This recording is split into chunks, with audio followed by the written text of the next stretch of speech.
Hello aspirants, welcome to our channel. ఈ రోజు వీడియోలో మనం previous year group D question paper గురించి తెలుసుకుందాం. So without further delay let's get into the video. చూడండి, ఇక్కడ క్వశ్చన్లో ఏమంటాడంటే, Rani borrowed an amount of rupees 2 lakhs from the bank to start a business. How much simple interest will she pay at the rate of 7% per annum after 2 years అనేసి question అడుగుతున్నాడు. వ్యాపారాన్ని ప్రారంభించడానికి రాణి bank నుండి 2 లక్షల రూపాయల మొత్తాన్ని అప్పుగా తీసుకుంది.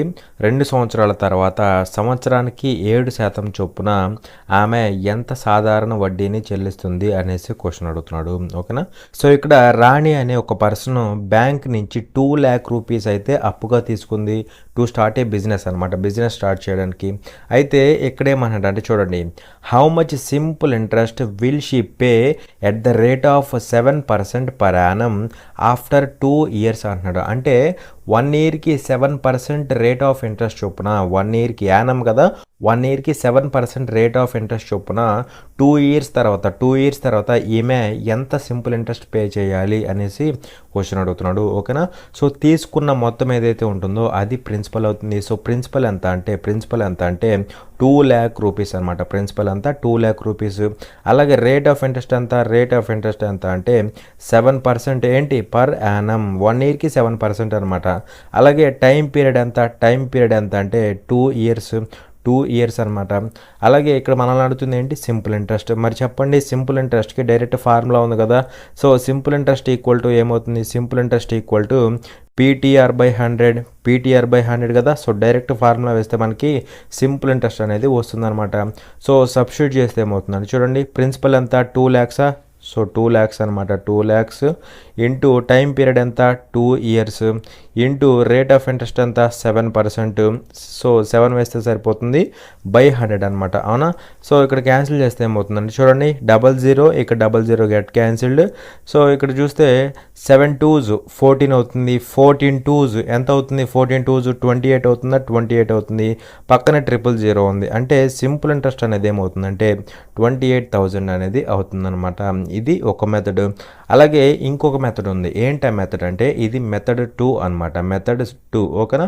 సో ఇక్కడ మనం ఏం చేస్తామంటే చూడండి, ఇక్కడ ఈమె ఎంతైతే బ్యాంక్ నుంచి తీసుకుందో అప్పుగా అది మొత్తం ప్రిన్సిపల్ అవుతుంది. మరి ఇక్కడ ప్రిన్సిపల్ అంటే ఎంత అంటే ఇది ఆల్వేస్ 100% అవుతుంది. ప్రిన్సిపల్ అంటే ఎంత అవుతుంది, ఆల్వేస్ అది 100% అవుతుంది. సో అలా 100% వాల్యూ ఎంత అంటే 2 lakhs అనమాట. ఎంత 2 lakhs అనమాట. అయితే ఇక్కడ ఈమె 1 yearకి 7% రేట్ ఆఫ్ ఇంట్రెస్ట్ చొప్పున 2 years తర్వాత ఎంత సింపుల్ ఇంట్రెస్ట్ పే చేయాలి అనేసి క్వశ్చన్ అడుగుతున్నాడు. అవునా కదా. మరి ఇక్కడ రేట్ ఆఫ్ ఇంట్రెస్ట్ అనేది 7% per annum ఉంటే అప్పుడు 1 yearకి ఎంత పే చేస్తుంది, 7% పే చేస్తుంది. అప్పుడు 2 yearsకి ఎంత పే చేయాలి, 14% పే చేయాలి. ఎందుకంటే సింపుల్ ఇంట్రెస్ట్ అనేది ఎలా ఉంటుంది, కాన్స్టెంట్గా ఉంటుంది. ఫస్ట్ ఇయర్ 7% పే చేస్తే సెకండ్ ఇయర్ కూడా 7% పే చేస్తుంది, థర్డ్ ఇయర్ కూడా 7% పే చేస్తుంది. అలా ఇక్కడ 2 years కాబట్టి 2 into 7 ఎంత పే చేయాలి, 14% అయితే పే చేయాలి. ఈ 14% వాల్యూ కనుక్కుంటే సరిపోతుంది. ఓకేనా. మరి ఇక్కడ చూస్తే పర్సంటేజ్ క్యాన్సిల్ అవుతుంది, 00 క్యాన్సిల్ అవుతుంది. క్రాస్ మల్టిప్లై చేస్తే ఏమవుతుంది, 14 2s ఎంత అవుతుంది, 28 అవుతుంది. 28 పక్కనే 000 ఉంది, 000 అనమాట. అలా మనకి 28,000 అనేది ఆన్సర్ అవుతుంది. అర్థమైందా. ఇలా చేసుకోవచ్చు. లేదా మెథడ్ 1, ఇది మెథడ్ 1 అనమాట. ఇలా బై యూజింగ్ ఫార్ములా, ఈ ఫార్ములా యూజ్ చేసైనా సరే మీరు చేసుకోవచ్చు. ఏది గుర్తొస్తే అది చేయండి. ఓకేనా. చూడండి, ఇక్కడ క్వశ్చన్లో ఏమంటున్నాడంటే, the diagonal of a quadrilateral is 32 meters long and its 2 offsets are 6 meters and 10 meters long. The area of the quadrilateral is అనేసి క్వశ్చన్ అడుగుతున్నాడు. చతుర్భుజం యొక్క వికర్ణం 32 మీటర్ల పొడవు మరియు దాని 2 ఆఫ్సెట్లు 6 మీటర్లు మరియు 10 మీటర్ల పొడవు ఉంటాయి. చతుర్భుజం యొక్క వైశాల్యం ఎంత అనేసి క్వశ్చన్ అడుగుతున్నాడు. ఓకేనా. సో ఇక్కడ ఇది ఒక ర్యాండమ్ క్వాడ్రిలేటరల్ అనుకుందాం. ఓకేనా. దీనికి పర్టికులర్ యాంగిల్స్ అయితే ఉండవు అనమాట. ఇది ఏ క్వాడ్రిలేటరల్ అయినా అవ్వచ్చు అనమాట. ఓకేనా. 4-sided క్వాడ్రిలేటరల్ అనమాట. అయితే ఇక్కడ ఏమంటున్నాడు అంటే చూడండి, the diagonal of a quadrilateral is 32 meters long అంటున్నాడు. సో ఈ క్వాడ్రిలేటరల్ యొక్క డయాగ్నల్ ఇచ్చాడు. డయాగ్నల్ అంటే ఇక్కడ ఇదేనా తీసుకోవచ్చు, ఆపోజిట్ వర్టిసెస్ని యాడ్ చేస్తే మనకి జాయిన్ చేస్తే ఒక డయాగ్నల్ వస్తుంది. ఇదేనా తీసుకోవచ్చు, లేదంటే లేదంటే ఇదైనా తీసుకోవచ్చు, మీ ఇష్టం ఏదైనా తీసుకోవచ్చు, నో ప్రాబ్లం. ఓకేనా. సో నేను ఇది తీసుకుంటున్నా, ఇది డయాగ్నల్గా నేను కన్సిడర్ చేసుకుంటున్నా. అవునా. సో దీని యొక్క లెంత్ ఎంత అంటే 32 మీటర్స్ అనమాట. ఓకేనా. సో దీని యొక్క లెంత్ ఎంత అంటే 32 మీటర్స్. అలాగే ఇక్కడ ఏమంటాడు అంటే చూడండి, and its two offsets are 6 metres and 10 metres long అన్నాడు. సో ఇక్కడ ఆఫ్సెట్స్ అంటే మీనింగ్ ఏంటంటే చూడండి, ఇక్కడ ఈ డయాగ్నల్ నుంచి దీని ఆపోజిట్ వర్టిసెస్ అయిన ఈ వర్టెక్స్ అలాగే ఈ వర్టెక్స్ మీదకి మనం పర్పెండిక్యులర్స్ డ్రాప్ చేసామనుకోండి, ఇక్కడ ఉన్న ఈ డయాగ్నల్ నుంచి ఈ వర్టిసెస్కి పర్పెండిక్యులర్ డ్రాప్ చేసామనుకోండి, ఆ పర్పెండిక్యులర్సే మనకి ఏమవుతాయి అంటే ఆఫ్సెట్స్ అవుతాయి అనమాట. అవునా. సో ఇక్కడ చూడండి, ఇది ఒక పర్పెండిక్యులర్ అనుకోండి, ఇది ఒక పర్పెండిక్యులర్ అనుకుంటే ఈ పర్పెండిక్యులర్ అనేది మనకి ఒక ఆఫ్సెట్ అవుతుంది. అలాగే ఇదిగోండి, ఇది ఒక పర్పెండిక్యులర్ అనుకుంటే ఇది ఒక ఆఫ్సెట్ అవుతుంది. అయితే ఈ టూ ఆఫ్సెట్స్ యొక్క లెంత్స్ ఇచ్చాడు, 6 మీటర్స్ ఒకటి అలాగే 10 మీటర్స్ ఒకటి అనమాట. ఓకేనా. సో ఇక్కడ చిన్నగా ఉంది కాబట్టి దీన్ని 6 మీటర్స్ అనుకుందాం, ఇది వచ్చేసరికి 10 మీటర్స్ అనుకుందాం. ఓకేనా. ఇవి ఏంటంటే ఆఫ్సెట్స్ అనమాట, పర్పెండిక్యులర్ డిస్టెన్సెస్. సో ఈ డయాగ్నల్ నుంచి పర్పెండిక్యులర్ డిస్టెన్స్ ఈ వర్టెక్స్ మీదకి, ఈ శీర్షం మీదకి. ఓకేనా. అలాగే ఈ డయాగ్నల్ నుంచి ఈ శీర్షం మీదకి పర్పెండిక్యులర్ డ్రాప్ చేస్తే మనకి ఒక ఆఫ్సెట్ అయితే ఫామ్ అవుతుంది అనమాట. అలా 2 ఆఫ్సెట్స్ అయితే ఫామ్ అవుతాయి. వాటి యొక్క లెన్స్ 6 మీటర్స్ ఒకటి అలాగే 10 మీటర్స్ ఒకటి అనమాట. అయితే మనల్ని ఏమడుతున్నాడు అంటే area of the quadrilateral. So ఈ టోటల్ క్వాడ్రిలేటరల్ యొక్క ఏరియాని ఫైండ్ అవుట్ చేయమన్నాడు. ఓకేనా. So area of the quadrilateral అనమాట. ఓకేనా. సో ఎప్పుడైనా గుర్తుపెట్టుకోండి, మనకి ఏరియా ఆఫ్ క్వాడ్రిలేటరల్ అడిగితే అది కూడా ఎప్పుడు టూ ఆఫ్సెట్స్ ఇచ్చి అలాగే డయాగ్నల్ ఇస్తే సింపుల్గా మీరు ఏం చేస్తారంటే half into diagonal into some of the offsets. So ఈ ఫార్ములా వేస్తే మనకి డైరెక్ట్గా ఏరియా ఆఫ్ క్వాడ్రిలేటరల్ అయితే వచ్చేస్తుంది. సో ఇక్కడ అర్థమైందా, ఏబి అంటే ఆఫ్సెట్స్ అనమాట. దీన్ని ఏ అనుకోండి కాసేపు, దీన్ని బి అనుకోండి, ఈ ఆఫ్సెట్ని బి అనుకోండి. అలాగే డయాగ్నల్ ఏదైతే ఉంటుందో దాన్ని డి అనుకోండి. ఓకేనా. సో ఏమవుతుందంటే చూడండి, హాఫ్ ఇంటూ డయాగ్నల్ ఎంత మనకి 32 అనమాట, 32 మీటర్స్ ఇంటూ ఏ అంటే ఆఫ్సెట్, బి అంటే ఆఫ్సెట్ అనమాట. ఆ రెండింటి యొక్క సమ్ ఎంత అంటే 10 + 6 16 కదా, 16 అనమాట. సో ఇక్కడ క్యాన్సిల్ చేస్తే ఏమవుతుంది, 2 1 టైం పోతుంది, 2 ఇక్కడ 16 టైమ్స్. సో 16 స్క్వేర్ అంటే ఎంత అవుతుంది, 256 అనమాట. సో ఇక్కడ ఇది ఏరియా కదా, ఏరియా కాబట్టి మీటర్ స్క్వేర్లో ఉంటుంది, ఎందుకంటే ఇక్కడ ఇవన్నీ మీటర్సే కదా. సో అలా మీటర్ స్క్వేర్ అనేది మనకి 256 మీటర్ స్క్వేర్ అనేది మనకి ఆన్సర్ అవుతుంది. ఓకేనా. దట్ ఈజ్ ఆప్షన్ 1 అనమాట. ఓకేనా. చూడండి, ఇక్కడ క్వశ్చన్లో ఏమంటున్నాడు అంటే find the nature of the roots of x² - 14x + 49 = 0 అనేసి క్వశ్చన్ అడుగుతున్నాడు. x² - 14x + 49 = 0 యొక్క మూలాల స్వభావాన్ని కనుగొనండి అనేసి క్వశ్చన్ అడుగుతున్నాడు. ఓకేనా. అంటే ఇక్కడ మనకు ఒక క్వాడ్రాటిక్ ఈక్వేషన్ అయితే ఇచ్చాడు. ఏంటి ఆ క్వాడ్రాటిక్ ఈక్వేషను, x² - 14x + 49 = 0 అనమాట. ఈ క్వాడ్రాటిక్ ఈక్వేషన్ యొక్క రూట్స్ ఉంటాయి కదా, మూలాలు, వాటి యొక్క నేచర్ని ఫైండ్ అవుట్ చేయమంటున్నాడు. ఎప్పుడైనా గుర్తుపెట్టుకోండి, క్వాడ్రాటిక్ ఈక్వేషన్ యొక్క రూట్స్ ఉంటాయి కదా, వాటి యొక్క నేచర్ ఆఫ్ ద రూట్స్ని కనుక్కోమంటే సింపుల్గా మనం ఎలా చేస్తామంటే డిస్క్రిమినెంట్ కనుక్కుంటాం. ఫస్ట్ డిస్క్రిమినెంట్ ఏమవుతుందంటే వదిలేసేయండి, ఇది డిస్క్రిమినెంట్ ఏమవుతుందంటే b² - 4ac అవుతుంది. ఏమవుతుంది, ఇది డిస్క్రిమినెంట్ అవుతుంది అనమాట. సో దీన్ని బట్టి మనం డిసైడ్ చేస్తాం ఈ రూట్స్, నేచర్ ఆఫ్ రూట్స్ అనేది దీన్ని బట్టి మనం డిసైడ్ చేస్తాం అనమాట. సో ఇక్కడ మళ్ళీ 3 కేసెస్ ఉంటాయి. ఏంటి, 3 కేసెస్ ఉంటాయి అనమాట.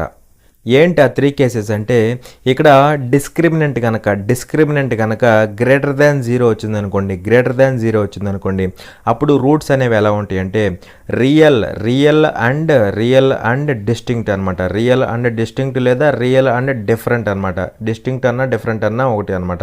రియల్గా ఉంటాయి, వాస్తవంగా ఉంటాయి, అలాగే డిఫరెంట్గా ఉంటాయి అనమాట, వేరువేరుగా ఉంటాయి అనమాట. ఓకేనా. అలాగే ఒకవేళ ఈ డిస్క్రిమినెంట్ కనుక 0 అయిందనుకోండి, = 0 అయిందనుకోండి, అప్పుడు రూట్స్ ఎలా ఉంటాయి అంటే రియల్ అండ్ ఈక్వల్గా ఉంటాయి. లెస్ దాన్ జీరో అయింది అనుకోండి, లెస్ దాన్ జీరో అయితే అప్పుడు ఏమవుతాయి అంటే నో రియల్ రూట్స్ అంటే రియల్ రూట్స్ అనేవి ఎగ్జిస్ట్ కావు, నో రియల్ రూట్స్ అనమాట. లేదా ఇమాజినరీ రూట్స్ అని కూడా చెప్తాం దీన్ని, ఓకేనా, ఇమాజినరీ రూట్స్ అని కూడా చెప్తాం అనమాట. అంటే ఇక్కడ రియల్ రూట్స్ అనేవి ఎగ్జిస్ట్ అవ్వవు అనమాట. ఎప్పుడు ఒకవేళ డిస్క్రిమినెంట్ కనుక లెస్ దాన్ జీరో వస్తే డిస్క్రిమినెంట్, దీన్ని వివక్షణ అంటారు అనుకుంటా, ఓకేనా, నాకు కూడా పూర్తిగా లేదు, whatever it may be. ఇక్కడ లెస్ దాన్ జీరో వస్తే no real roots are imaginary roots అనేసి చెప్తాం అనమాట, ఓకేనా. సో ఫైనల్గా నేచర్ ఆఫ్ రూట్స్ని మనం డిసైడ్ చేయాలంటే b² - 4ac వాల్యూని ఫస్ట్ ఫైండ్ అవుట్ చేయాలి, దాన్ని బట్టి మనం డిసైడ్ చేస్తాం అనమాట. మరి ఇక్కడ ఏబీసీ వాల్యూస్ ఏమవుతాయి అంటే చూడండి, దీన్ని ax² + bx + c = 0తో కంపేర్ చేస్తే ఏ ఏమవుతుంది అంటే 1 అవుతుంది, b ఏమో -14 అవుతుంది, c ఏమో కాన్స్టెంట్ 49 అవుతుంది. సో b ఏమవుతుంది ఇక్కడ -14. సో b² అంటే -14 హోల్ స్క్వేర్ అవుతుందా, -14 హోల్ స్క్వేర్ -4 ఇంటూ a అంటే 1 కదా, a అంటే 1 అనమాట, ఇంటూ c అంటే ఇంటూ 49 అనమాట, ఓకేనా. సో ఇక్కడ మనకి ఏమవుతుందంటే వాల్యూ అనేది చూడండి 14² అవుతుంది కదా, మైనస్ ఉన్న ప్లస్ ఉన్న హోల్ స్క్వేర్ కాబట్టి 14² అయిపోతుంది అనమాట, నథింగ్ బట్ 196 అవుతుంది. ఎంత అవుతుంది, 196 అవుతుంది. మైనస్ ఇక్కడ 4 ఇంటూ 49 అంటే ఏమవుతుందంటే చూడండి, దీన్ని ఎలా రాసుకోవచ్చు, 50 - 1 అనుకుంటే 4 ఇంటూ 50 అంటే ఎంత అవుతుంది, 200 అవుతుందా, 200 - 4 అవుతుంది, 200 - 4 అవుతుంది. అంటే ఇది కూడా మళ్ళీ ఏమవుతుంది, ఇది కూడా 196 అవుతుంది. సో 196 - 196 ఏమవుతుంది, 0 అవుతుంది. అంటే సింపుల్గా ఇక్కడ మనం b² - 4ac వాల్యూ కనుక్కుంటే మనకేమొచ్చింది, 0 వచ్చింది. 0 వచ్చింది కాబట్టి కేస్ ఏంటి, ఈ కేస్ అనమాట. మరి ఈక్వల్ టు 0 వస్తే రూట్స్ ఎలా ఉంటాయి, రియల్ అండ్ ఈక్వల్. సో అలా మనకి రియల్ అండ్ ఈక్వల్ రూట్స్ అనేవి ఉంటాయి అనమాట. దట్ ఈజ్ ఆప్షన్ 2, ఓకేనా. సో ఇది అనమాట కండిషన్. ఒకవేళ >0 వస్తే రియల్ అండ్ డిఫరెంట్ అలా అన్నమాట, ఓకేనా. సో ఎప్పుడైనా సరే నేచర్ ఆఫ్ రూట్స్ అడిగితే b² - 4ac value find out చేయాలి. ఈ వాల్యూ ఫైండ్ అవుట్ చేస్తే దాన్ని బట్టి మనమైతే డిసైడ్ చేస్తాం అనమాట, ఓకేనా. చూడండి ఇక్కడ క్వశ్చన్లో ఏమంటాడు అంటే which of the following options is the closest approximate value which will come in place of (?) In the following equation అనేసి క్వశ్చన్ అడుగుతున్నాడు. కింది సమీకరణంలో ప్రశ్న గుర్తు స్థానంలో వచ్చే దగ్గరి ఉజ్జాయింపు విలువ కింది ఎంపికలలో ఏది అనేసి క్వశ్చన్ అడుగుతున్నాడు. సో ఇక్కడ మనకి ఈ వాల్యూ అయితే ఇచ్చేసి మనల్ని ఏమడుగుతున్నాడు, దీనికి సంబంధించిన క్లోజెస్ట్ అప్రాక్సిమేట్ వాల్యూ ఏమవుతుంది అన్నాడు, ఓకేనా. అంటే దీనికి సంబంధించిన అప్రాక్సిమేట్ వాల్యూ ఏమవుతుంది, దీనికి దగ్గరకు ఉండేది అనేసి క్వశ్చన్ అడుగుతున్నాడు. సో ఇక్కడ మీరు ప్లస్కి డివైడెడ్ బైకి కన్ఫ్యూజ్ అవుతారు, చూడండి డివిజన్కి ప్లస్కి కన్ఫ్యూజ్ అవుతారు, కనపడినట్టు ఉంది కదా. సో నేను రాస్తాను చూడండి. ఇక్కడ ఏంటంటే మనకి ఇచ్చిన వాల్యూ అనేది √360 + 12, ఇక్కడ బ్రాకెట్ ఉంది, bracket √360 + 12 divided by 6 into 3 minus √170 -√170 divided by 2 అనమాట. దీనికి సంబంధించిన క్లోజెస్ట్ అప్రాక్సిమేట్ వాల్యూని అయితే ఫైండ్ అవుట్ చేయమంటున్నాడు. సో ఇక్కడ మనల్ని అడిగింది ఏంటి, అప్రాక్సిమేట్ వాల్యూ కదా. సో అందుకే నేనేం చేస్తానంటే చూడండి, ఇక్కడ దీన్ని 360ని నేను 361గా తీసుకుంటున్నా అప్రాక్సిమేట్గా. మరి √361 అంటే ఏమవుతుంది, 19 కదా, 19 అవుతుంది అనమాట. సో ఇక్కడ 19 వస్తుంది అప్రాక్సిమేట్ వాల్యూ కాబట్టి నేను అప్రాక్సిమేట్గా 360ని 361 అనుకున్నా. కాబట్టి √361 అంటే నాకేమొచ్చింది, 19 వచ్చింది. +12 ఉంది, దానికి వదిలేసే, డివైడెడ్ బై 6 ఉంది, అది కూడా వదిలేసే, ఇంటూ 3 ఉంది, వదిలేసే, మైనస్. ఇప్పుడు చెప్పండి √170 అంటే మనకు తెలుసా, తెలియదు కదా. అప్పుడు దీన్ని అప్రాక్సిమేట్గా ఏమనుకోవచ్చు అంటే 169. మరి √169 అంటే మనందరికీ తెలిసిందే. ఇక్కడ కూడా అంతే, √360 అంటే మనకు తెలియదు, కానీ √361 అంటే మనకు తెలుసు. కాబట్టి దీన్ని అప్రాక్సిమేట్గా √361గా తీసుకున్నాం, అవునా కదా. అలాగే ఇక్కడ కూడా అంతే, √170 అంటే మనకు తెలియదు, కానీ 170 బదులు 169 ఉంటే అప్పుడు మనకు తెలుసు అనమాట. √169 అంటే ఎంత అవుతుంది, 13 అవుతుంది అనమాట, ఓకేనా. 13 అవుతుంది, డివైడెడ్ బై 2 ఉంది, అవునా కదా. సో ఇక్కడ నుంచి వచ్చేస్తుంది అనమాట సింపుల్గా. అయితే ఇక్కడ మనం ఫాలో అవ్వాల్సింది ఏంటంటే బాడ్మాస్ రూల్ని ఫాలో అవ్వాలి. ఏం రూలు? బాడ్మాస్ రూల్ని ఫాలో అవ్వాలి. ఫస్ట్ ఏం సాల్వ్ చేయాలి? బి అంటే ఏంటి? బ్రాకెట్స్ అనమాట. అంటే ఈ బ్రాకెట్లో ఉన్న వాల్యూని ఫస్ట్ మనం సాల్వ్ చేయాలి, అవునా? మళ్ళీ బ్రాకెట్లు ఏమున్నాయి? ఎడిషన్ ఉంది, సబ్ట్రాక్షన్ ఉంది, మల్టిప్లికేషన్ ఉంది, డివిజన్ ఉంది, ఇవన్నీ ఉన్నాయి. మళ్ళీ వాటిలో ముందు ఏం సాల్వ్ చేయాలి? ముందు ఏం సాల్వ్ చేయాలంటే ముందు ఇక్కడ ఓ అంటే ఆఫ్ అనమాట. ఓ అంటే ఇది ఆఫ్ అనమాట. ఆఫ్ అంటే నథింగ్ బట్ మల్టిప్లికేషన్ అనమాట. ఓకేనా? సో ఇది వదిలేసేయండి. తర్వాత ఏముంది? డి ఉంది. డి మీన్స్ డివిజన్ అనమాట. అంటే ఇక్కడ మనం డివిజన్నే చేయాలి.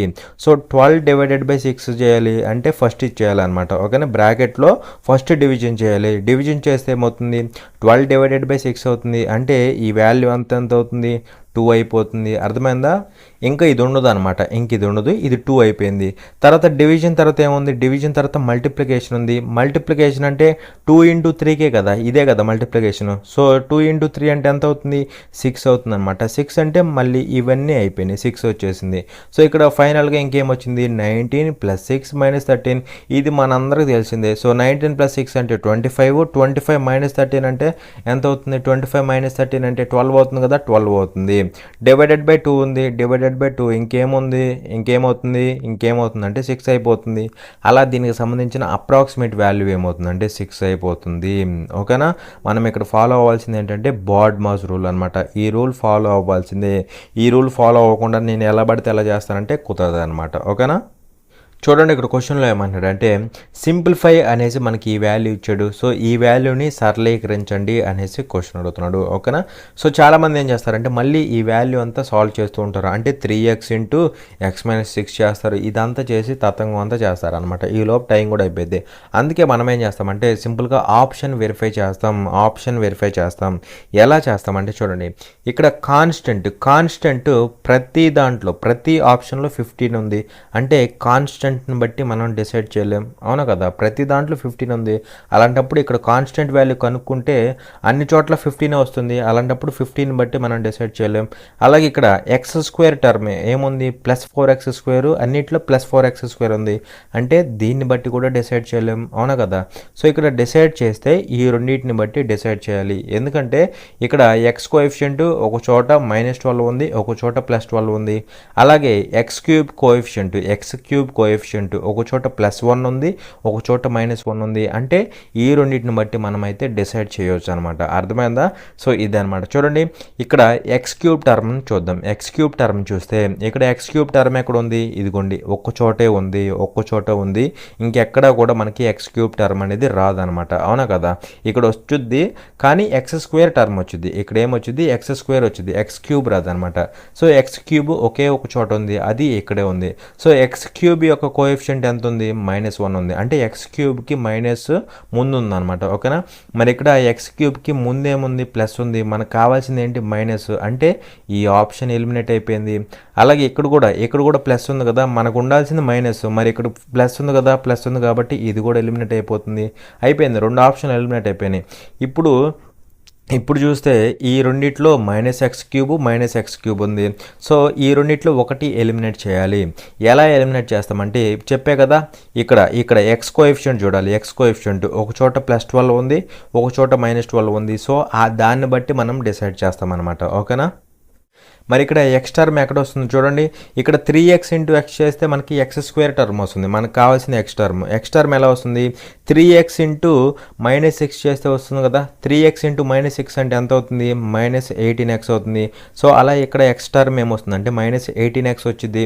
అలాగే ఇంకా ఎక్కడ x టర్మ్ ఏముంది? +6x ఉంది కదా. సో +6x అనమాట. +6x that is equal to ఏమవుతుంది అంటే x టర్మ్ ఏమవుతుంది అంటే టోటల్గా -12x అవుతుంది.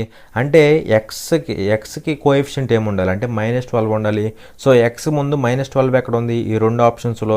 ఇక్కడ +12 ఉంది. అంటే ఇది ఫెయిల్ అయిపోతుంది. కాబట్టి ఇదే మనకి ఆన్సర్ అయిపోతుంది అనమాట. ఓకేనా? ఇక్కడ ఏంటంటే ఎక్స్ప్లెనేషన్ కదా, సో స్లోగా చెప్పాను, మీరైతే ఫాస్ట్గా చేసేసేయచ్చు. సో అలా సింపుల్గా ఇలా కోఎఫిషియంట్లు వెరిఫై చేస్తే సరిపోతుంది. ఇక్కడ 15 4x² ఎందుకు వెరిఫై చేయాలా? వెరిఫై చేసినా మనకి టైం బొక్క. ఎందుకంటే అన్ని చోట్ల 15 వస్తుంది, ఇక్కడ కూడా అన్ని చోట్ల 4x² వస్తుంది. వస్తుంది. కాబట్టి ఈ రెండింటిని బట్టి మనం డిసైడ్ చేయలేం. చేస్తే దీని నుంచి డిసైడ్ చేయాలి లేదా దీని నుంచి డిసైడ్ చేయాలి. దీని నుంచి చేస్తే మనకి 2 ఆప్షన్స్ వచ్చినాయి. ఫైనల్గా దీని నుంచి చేస్తే మనకి ఆ ఒక ఆప్షన్ కూడా ఎలిమినేట్ అయిపోయింది. ఫైనల్గా మనకి మిగిలిందే ఆన్సర్ అయింది. అది ఏంటి అంటే ఆప్షన్ 3 అనమాట. ఓకేనా. చూడండి ఇక్కడ క్వశ్చన్లో ఏమంటున్నాడు అంటే a father is presently 3 times his daughter's age after 10 years he will be twice as old as her find the daughter's present age అనేసి క్వశ్చన్ అడుగుతున్నాడు. ప్రస్తుతం ఒక తండ్రి తన కుమార్తె వయసుకు 3 రెట్లు, 10 సంవత్సరాల తర్వాత అతని వయసు ఆమెకు 2 రెట్లు ఉంటుంది. కుమార్తె ప్రస్తుత వయసును కనుగొనండి అనేసి క్వశ్చన్ అడుగుతున్నాడు. ఓకేనా. ఇక్కడ ఏమంటున్నాడు a father is presently 3 times his daughter's age అంటే ప్రజెంట్ అనమాట. ఇప్పుడు ప్రజెంట్ ఫాదర్ ఏజ్ ఎలా ఉందంటే 3 times his daughter age. Father age ఎలా ఉంది, డాటర్ ఏజ్కి 3 times ఉంది. సో ప్రజెంట్ ఫాదర్ ఏజ్ని నేను ఎఫ్ అనుకుంటున్నా, ప్రజెంట్ డాటర్ ఏజ్ని నేను డి అనుకుంటున్నా. అలాగే ఇక్కడ కండిషన్ ఏంటి, ఫాదర్ ఏజ్ అనేది డాటర్ ఏజ్కి 3 times ఉంది. అలా ఫాదర్ ఏజ్ ఏమవుతుంది, డాటర్ ఏజ్కి 3 times, అంటే 3 times ఆఫ్ డాటర్ ఏజ్ అవుతుంది అవునా కదా. సో ఇది కండిషన్. అలాగే ఇక్కడ ఏమంటున్నాడు అంటే ఆఫ్టర్ 10 years 10 సంవత్సరాల తర్వాత ఏమంటున్నాడు, he will be twice as old as her అంటున్నాడు. అంటే ఇక్కడ 10 సంవత్సరాల తర్వాత ఫాదర్ ఎలా ఉంటాడంటే డాటర్కి ట్వైస్ ఉంటాడు. మరి ఇక్కడ చెప్పండి ప్రజెంట్ ఫాదర్ ఏజ్ ఎంత, ఎఫ్. ప్రజెంట్ ఫాదర్ ఏజ్ ఎంత అంటే ఎఫ్. ప్రజెంట్ డాటర్ ఏజ్ ఎంత, డి. అవునా కదా. ప్రజెంట్ డాటర్ ఏజ్ ఎంత అంటే డి. మరి 10 సంవత్సరాల తర్వాత అంటే ఫాదరు 10 years పెరుగుతాడు, అలాగే డాటర్ కూడా 10 years పెరుగుతారు. అవునా కదా. ఇద్దరు 10 సంవత్సరాలు పెరుగుతారు.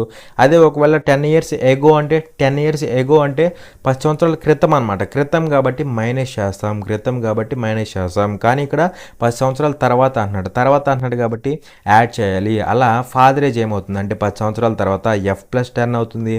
డాటర్ ఏజ్ ఏమవుతుంది అంటే డి ప్లస్ 10 అవుతుంది. వేర్ ఎఫ్ అండ్ డి అంటే ప్రజెంట్ ఏజెస్ అనమాట. ఇవి గుర్తుపెట్టుకోవాలి. అయితే 10 సంవత్సరాల తర్వాత ఏమంటున్నాడు, he will be twice as old as her. So 10 సంవత్సరాల తర్వాత ఏజెస్ ఇవి కదా. ఇవి ఎలా ఉన్నాయి అంటే ఫాదర్ ఏజ్ ఎలా ఉందంటే డాటర్ ఏజ్కి ట్వైస్ ఉంది, అంటే 2 times ఆఫ్ డాటర్ ఏజ్. ఇది కండిషన్. అవునా కదా. సో ఇప్పుడు మనల్ని ఏమడుతున్నాడు అంటే find the daughter's present age అంటే ప్రజెంట్ ఏజ్ ఆఫ్ డాటర్ అంటే డి వాల్యూ కదా, ఈ వాల్యూ ఎంత అనేసి క్వశ్చన్ అడుగుతున్నాడు. మరి ఇక్కడ ఎఫ్ బదులు 3D సబ్స్టిట్యూట్ చేస్తే మనకి డాటర్ ఏజ్ వచ్చేస్తుంది. అవునా కదా. ఎఫ్ బదులు 3D సబ్స్టిట్యూట్ చేయండి, మనకి డాటర్ ఏజ్ వచ్చేస్తుంది. సో ఇక్కడ ఎఫ్ అంటే 3 times ఆఫ్ డాటర్ కదా, ప్లస్ 10 ఈజ్ ఈక్వల్ టు ఏమవుతుంది 2D ప్లస్ 20 అవుతుందా, 2D ప్లస్ 20 అవుతుంది. సో ఇక్కడ ఏమవుతుందంటే ఇది అటు పట్టుకెళ్ళు, అప్పుడు ఏమవుతుంది 3D మైనస్ 2D అంటే D అవుతుంది. D ఈక్వల్ టు 20 మైనస్ 10 అంటే 10 అవుతుంది. మరి D అంటే ఏంటి, డాటర్ యొక్క present age. So present daughter age ఎంత అంటే 10 years అనమాట. ఓకేనా. సో ఇక్కడ మీకు అర్థమైంది అనుకుంటున్నాను. ఇక్కడ ఏంటంటే ప్రజెంట్ ఫాదర్ ఎలా ఉన్నాడు, డాటర్కి 3 times ఉన్నాడు. ప్రజెంట్ ఫాదర్ ఏజ్ని ఎఫ్ అనుకున్నా, డాటర్ ఏజ్ని డి అనుకున్నా. సో అలా ఫాదర్ ఏజ్ ఎలా ఉంది 3 times ఆఫ్ డాటర్ ఏజ్. ఇది ప్రజెంట్ వాల్యూ బాగానే ఉంది. కానీ 10 years తర్వాత ఫాదర్ ఎలా ఉంటున్నాడు, డాటర్కి 2 times అంటున్నాడు. సో ఫాదర్ ఎలా ఉంటున్నాడు అంటే డాటర్కి 2 times. కానీ 10 years తర్వాత అంటే ఫాదర్ ఏజ్ ఏమవుతుంది ఎఫ్ ప్లస్ 10 అవుతుంది. అవునా కదా. ఇది ఫాదర్ ఏజ్ అవుతుంది, ఇది ఫాదర్ ఏజ్. డాటర్ ఏజ్ కూడా ఏమవుతుంది 10 years తర్వాత అంటే డి ప్లస్ 10 అవుతుంది. ఇది డాటర్ ఏజ్. ఫాదర్ ఏజ్ ఎలా ఉంది, డాటర్ ఏజ్కి 2 times ఉంది. So father age is equal to 2 times of daughter age. So వేస్తే మనకి ఎఫ్ ఉంది, కానీ ఎఫ్ ఉండకూడదు. ఎందుకంటే ఇక్కడ మనల్ని అడుగుతుంది ఏంటి, డాటర్ ఏజ్. కాబట్టి ఎఫ్ బదులు ఏం సబ్స్టిట్యూట్ చేస్తాం, ఇక్కడ నుంచి 3D సబ్స్టిట్యూట్ చేస్తే సింపుల్గా డి వాల్యూ ఎంత వచ్చింది అంటే 10 వచ్చింది. ఇది డి అంటే ఏంటి, ప్రజెంట్ డాటర్ ఏజ్ అనమాట. ఓకేనా. చూడండి ఇక్కడ క్వశ్చన్లో ఏమంటాడు అంటే a number when divided by the sum of 335 and 265 gives 3 times the difference between 335 and 265 as the quotient and 35 as the remainder. What is that number అనేసి క్వశ్చన్ అడుగుతున్నాడు. ఒక సంఖ్యను 335 మరియు 265 యొక్క మొత్తంతో భాగించినప్పుడు 335 మరియు 265 మధ్య వ్యత్యాసానికి 3 రెట్లు విలువని భాగఫలంగా మరియు 35ను శేషంగా ఇస్తుంది. ఆ సంఖ్య ఏది అనేసి క్వశ్చన్ అడుగుతున్నాడు. ఓకేనా. సో ఇక్కడ ఏమంటున్నాడు ఏ నెంబర్ అంటున్నాడు. ఆ నెంబర్ మనకు తెలుసా తెలియదు కదా. సో ఆ నెంబర్ ఏంటో మనకు తెలియదు అనమాట. అయితే ఇక్కడ ఏమంటున్నాడు అంటే చూడండి, when divided by A number, when divided by అంటే ఈ నెంబర్ని డివైడ్ చేస్తున్నాడు దేంతో అంటే by the sum of 335 and 265. So ఈ నెంబర్ని ఈ రెండింటి యొక్క సమ్ చేత డివైడ్ చేస్తున్నారు. మరి 335కి 265కి సమ్ ఏమవుతుంది అంటే 600 అవుతుంది. ఆ 600తో ఈ నెంబర్ని డివైడ్ చేస్తున్నారు. సో డివైడ్ చేస్తున్నారు కాబట్టి 600ని ఇక్కడ తీసుకోవాలి. సో నంబర్ని 600 చేత డివైడ్ చేస్తున్నారు. ఓకేనా.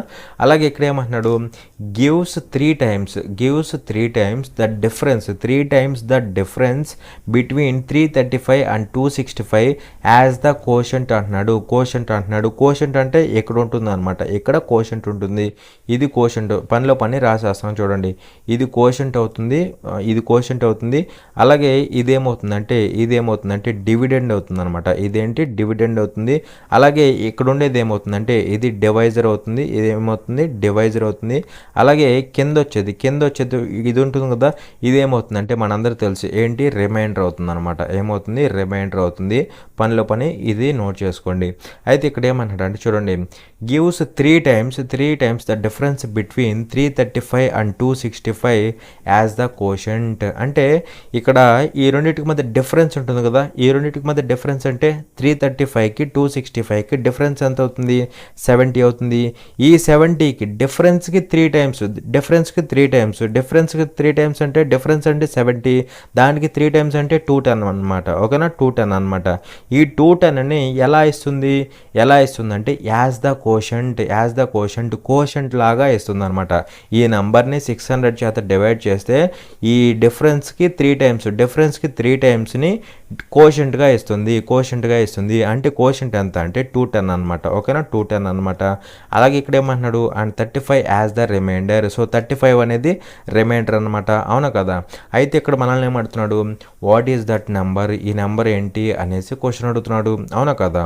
సో ఎప్పుడైనా గుర్తుపెట్టుకోండి, ఇలా ఉన్నప్పుడు మిడిల్లో ఉన్న ఈ నెంబర్ ఏమవుతుందంటే మిడిల్లో ఉన్న నెంబర్ ఎలా వస్తుందంటే సింపుల్గా ఈ రెండు బ్రాకెట్స్లో వాటిని మల్టిప్లై